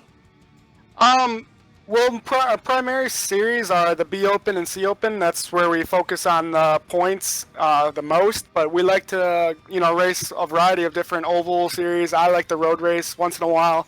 So we have a lot of fun racing, and a lot of us get on at the same time and just, go enjoy a race together and hang out on Discord and whatever. So it's a lot of fun being with some great teammates. Oh, absolutely. Very glad to hear. And once again, ladies and gentlemen, that is Gen X Racing. And this is Cody Knapmiller finishing in 4th place tonight after having an amazing race with a very mighty fast machine. Unfortunately, he didn't have his teammates to help keep that machine up above 6th gear. But it was very nice seeing you still propel despite everything you and your teammates went through tonight. Any final words, buddy, before we go? I'd just like to thank all the sponsors of the PRL League. And then I'd like to say that I wish Chris Perez and his family the best, and my prayers go out to them for the incident that happened.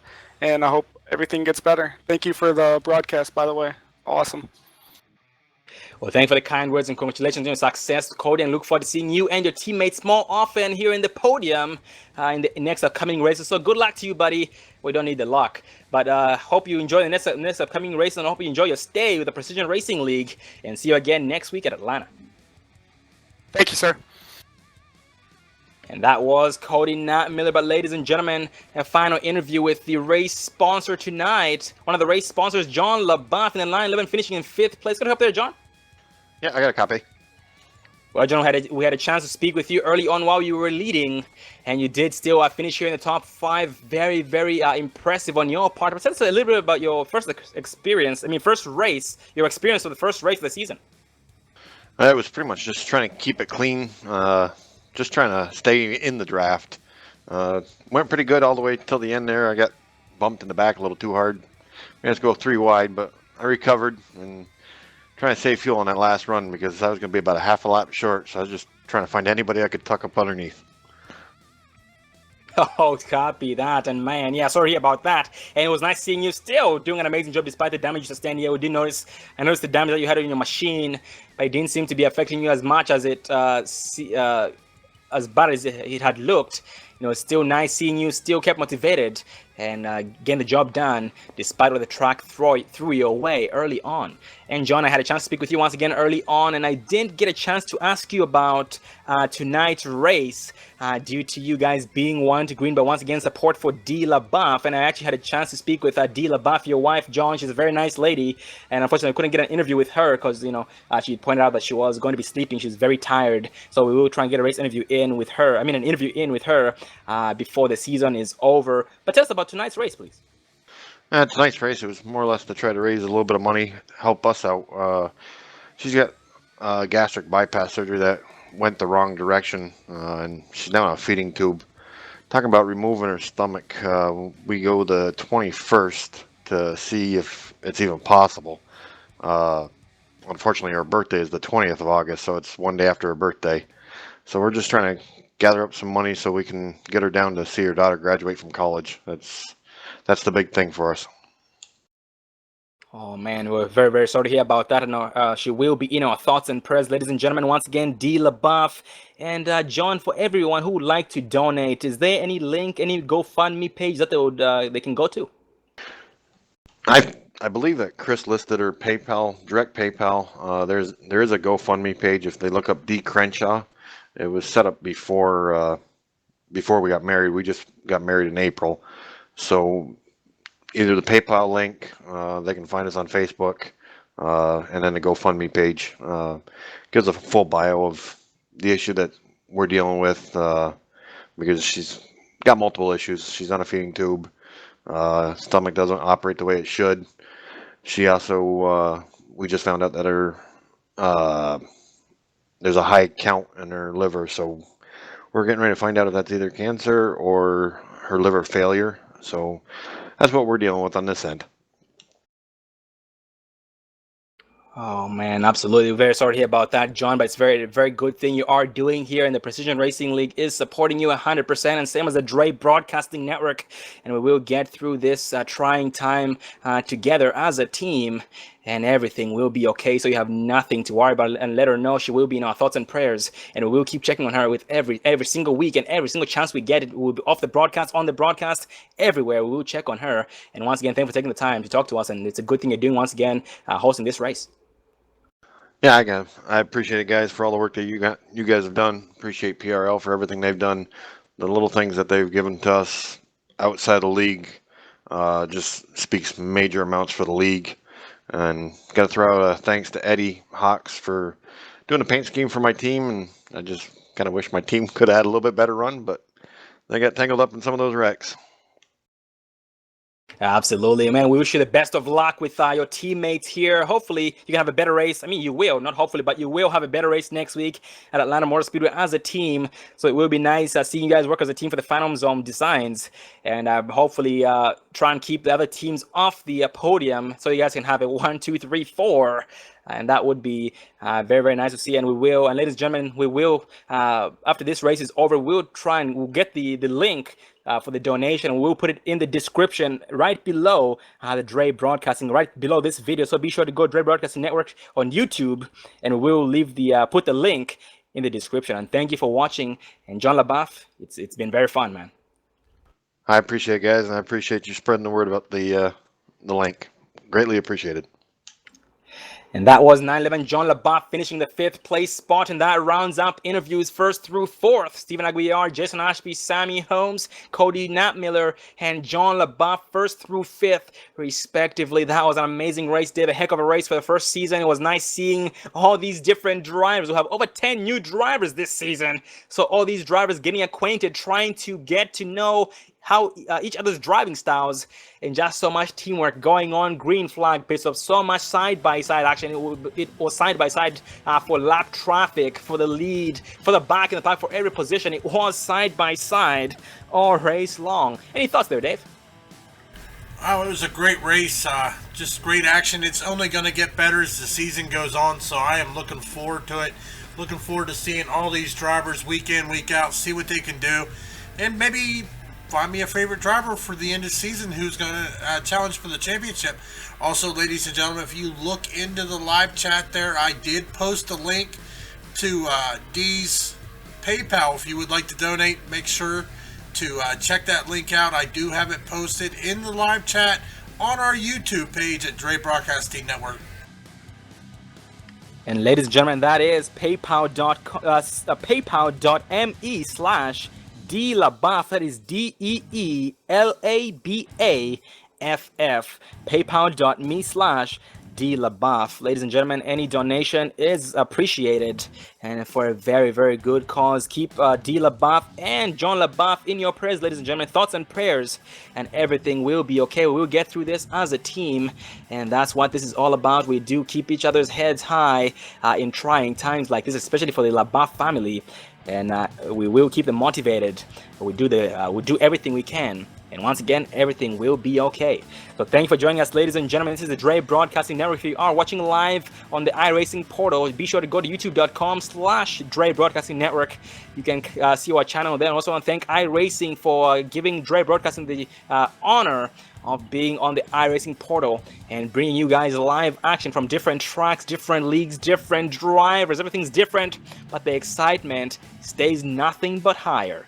Well, once again, this was the support for D LaBaff by LIT Motorsports, part of the Precision Racing League American iRacing Sunday Series, brought to you by Gen X Racing. Check them out at genxracing.com. The next race is going to be next week, same time, at Atlanta Motor Speedway, entitled The Phantom Zone Designs, sponsored by Phantom Zone Designs. And the next broadcast is going to be tomorrow night with the Extreme Motorsports 99 Pro K&N Series for the United 70. That is the United 70 at New Hampshire Motor Speedway. Thank you for watching, ladies and gentlemen. If you are new, don't forget to hit the subscribe button so you get notified every single time we go live, because we are live 6 nights a week. Well, I am Sean Zulu, and Dave Everly behind the cameras. Dre Broadcasting signing out. Have a good night, and thanks for watching.